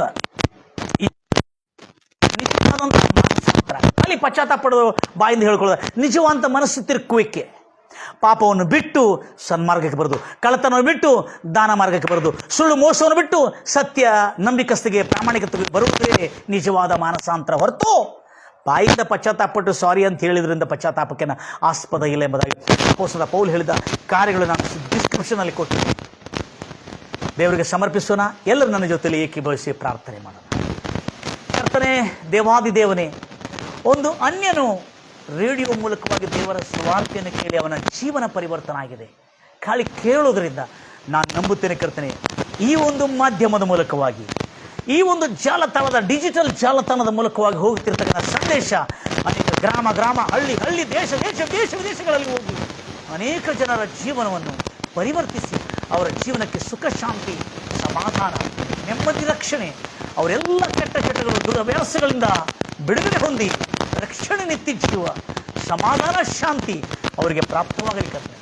ಎಲ್ಲ ರೀತಿಯಾದಂಥ ಬಂಧಕಗಳಿಂದ, ಪಾಪ, ದ್ವೇಷ, ಅಸೂಯೆ, ಸಾಲ, ಬಡತನ ಎಂಬ ಸೆರೆಮನೆಯಿಂದ ಸಂಪೂರ್ಣವಾಗಿ ಯೇಸು ಕ್ರಿಸ್ತ ನಾಮದಲ್ಲಿ ಅವರಿಗೆ ಮುಕ್ತಿ ಸಿಗಲಿ ಎಂಬುದಾಗಿ, ಬಿಡುಗಡೆ ಎಂಬುದಾಗಿ ಹಾರೈಸಿದ್ದಾರೆ. ಯೇಸಯ್ಯ, ರಕ್ತದ ಮೂಲಕವಾಗಿ ಕ್ಷಮಾಪಣೆ ನೀನು ನಮಗೆ ಅನುಗ್ರಹಿಸಿ. ಯಾರ್ಯಾರು ನನ್ನ ಜೊತೆಯಲ್ಲಿ ಕರ್ತನೆ ತನ್ನನ್ನು ಒಪ್ಪಿಸಿಕೊಂಡು, ಯಾರ್ಯಾರು ನನ್ನ ಜೊತೆಯಲ್ಲಿ ನಿನ್ನನ್ನು ಪ್ರಾರ್ಥಿಸ್ತಾರೆ ಕರ್ತನೆ, ತನ್ನ ಪಾಪ ಪ್ರಾಯಶ್ಚಿತ್ತಪಟ್ಟು ಅಲ್ಲದೆ ಬಿಟ್ಟು ಮನಸ್ಸಾಂತರ ಪಡ್ಕೊಂಡಿದ್ದಾರೆ, ಅವರೆಲ್ಲರಿಗೆ ಸುಖ, ಶಾಂತಿ, ರಕ್ಷಣೆ, ನಿತ್ಯ ಜೀವ, ಆರೋಗ್ಯ ಪ್ರಾಪ್ತವಾಗಲಿ ಎಂಬುದಾಗಿ ಹಾರಿಸ್ತಾರೆ. ಇವತ್ತು ನಿಜವಾದ ಮಾನಸ ಪಾಪವನ್ನು ಬಿಟ್ಟು ಯೇಸು ಕ್ರಿಸ್ತನಲ್ಲಿ ಒಪ್ಪಿಕೊಂಡು ಬಿಟ್ಟು ಪ್ರಾರ್ಥನೆ ಮಾಡೋದಾದ್ರೆ ಇವತ್ತು ನಿನ್ನ ಸ್ವಸ್ಥತೆ ಆಗೋದು ಮಾತ್ರ ಖಚಿತ.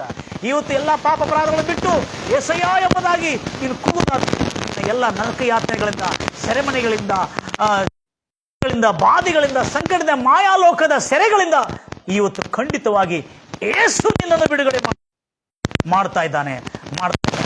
ನಾಮದಲ್ಲಿ ಅನಾರೋಗ್ಯದಿಂದ ಪೀಡಿತರಾಗಿರ್ತಕ್ಕಂಥ ನನ್ನೆಲ್ಲ ಪ್ರಿಯ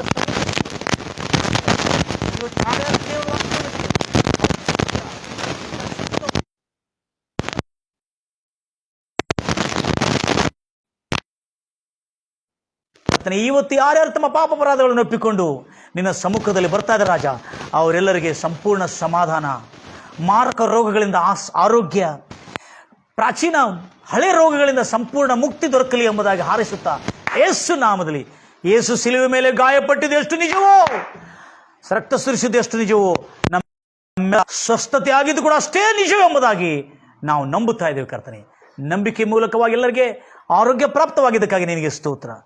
ಕೊನೆಗೆ ನಿತ್ಯ ಜೀವ ಕರ್ತನೆ ಪರಲೋಕ ಅವರಿಗೆ ಪ್ರಾಪ್ತವಾಗಲಿ ಎಂಬುದಾಗಿ ಹಾರೈಸುತ್ತಾ ಕೇಳತಕ್ಕಂಥ ಎಲ್ಲ ನನ್ನ ಪ್ರಿಯ ಜನರ ಜೀವನದಲ್ಲಿ ಪರಿವರ್ತನ, ಸಾತ್ವಿಕತ್ವ, ವಿನಯ ವಿನಮ್ರತೆ, ರಕ್ಷಣೆ, ಅನೇಕ ಜನರಿಗೆ ಸಾಕ್ಷಿ ಜೀವನ ಜೀವಿಸುವಂತೆ ಇವತ್ತು ನಿನ್ನ ವಾಕ್ಯದಿಂದ ನಮಗೆ ಸುಪೂರ್ತಿಯನ್ನು ಕೊಟ್ಟು ಬಲಪಡಿಸಿರುವ ದೇವರೇ ನಿನಗೆ ಸ್ತೋತ್ರ ಉಂಟಾಗಲಿ ಎಂಬುದಾಗಿ ಹಾರೈಸುತ್ತಾ ಯೇಸು ಕ್ರಿಸ್ತ ನಾಮದಲ್ಲಿ ಪ್ರಾರ್ಥಿಸಿ ಬೇಡಿ ಹೊಂದಿದ್ದೀನಿ ತಂದೆ. ನನ್ನ ಪ್ರಿಯ ಸಹೋದರಿ ಸಹೋದರರೇ, ಎಷ್ಟು ಆಸಕ್ತಿಯಿಂದ ನೀವು ದೇವರ ವಾಕ್ಯವನ್ನು ಕೇಳ್ತಾ ಬಂದಿದ್ದೀರಿ. ನಿಜವಾಗಲೂ ಕರ್ತನಾದ ಯೇಸು ಕ್ರಿಸ್ತನು ನಿಮ್ಮ ಪ್ರಾರ್ಥನೆಯನ್ನು ಆತನು ಕೇಳುವ ದೇವರಾಗಿದ್ದಾನೆ. ನಿಮ್ಮ ಎಲ್ಲ ಸಂಕಷ್ಟಗಳಲ್ಲಿ ಆತ ನಿಮ್ಮ ಜೊತೆಯಲ್ಲಿರ್ತಕ್ಕಂಥನಾಗಿದ್ದಾನೆ. ಅನೇಕ ಜನರಿಗೆ ಈ ಸಂದೇಶವನ್ನು ನೀವು ಶೇರ್ ಮಾಡೋದಾದರೆ ಎಲ್ಲ ಆತ್ಮೀಯರಿಗೆ ಒಂದು ದೊಡ್ಡ ಚಾಲೆಂಜ್ ಆಗಿದೆ. ಯಾಕಂದರೆ ನಾವು ಕ್ರೈಸ್ತವರಾಗಿದ್ದು ಕೂಡ ಬರೆದಿಟ್ಕೊಳ್ತಾ ಇದ್ದೀವಾ? ಒಂದು ವ್ಯಕ್ತಿ ಖಾಲಿ ಬೈಬಲ್ ಓದಿ, ಬೈಬಲನ್ನು ಕೇಳಿ, ಬೈಬಲಲ್ಲಿ ಇರ್ತಕ್ಕಂಥ ರುಚಿ ನೋಡ್ತಾ ಇರುವಾಗಲೇ, ಹುಡುಕುತ್ತಾ ಇರುವಾಗಲೇ ಆತನಿಗೆ ಜಾಬ್ ಸಿಕ್ಕಿದೆ ಅಂದರೆ ನಿಮಗೆ ಯಾಕೆ ಜಾಬ್ ಸಿಗ್ತಾ ಇಲ್ಲ ಎಂಬುದಾಗಿ, ಸಿಕ್ಕಿದ ಜಾಬ್ ಯಾಕೆ ಕಳ್ಕೊಂಡಿದ್ರೆ ಎಂಬುದಾಗಿ ತಿಳ್ಕೊಂಡಿರ್ಬೋದು. ಬನ್ನಿ, ಪಶ್ಚಾತ್ತಾಪ ಬಟ್ಟಿದ ಅಷ್ಟಲ್ಲದೆ ಮನಸ್ಸು ತಿಳ್ಕೊಂಡು ಬನ್ನಿ. ಖಂಡಿತವಾಗಿ ನಿಮ್ಮ ಜೀವನ ಸುಖ, ಶಾಂತಿ, ಸಮಾಧಾನ, ಕೊನೆಗೆ ನಿತ್ಯ ಜೀವ ಪ್ರಾಪ್ತವಾಗ್ತದೆ. God bless you. God loves you.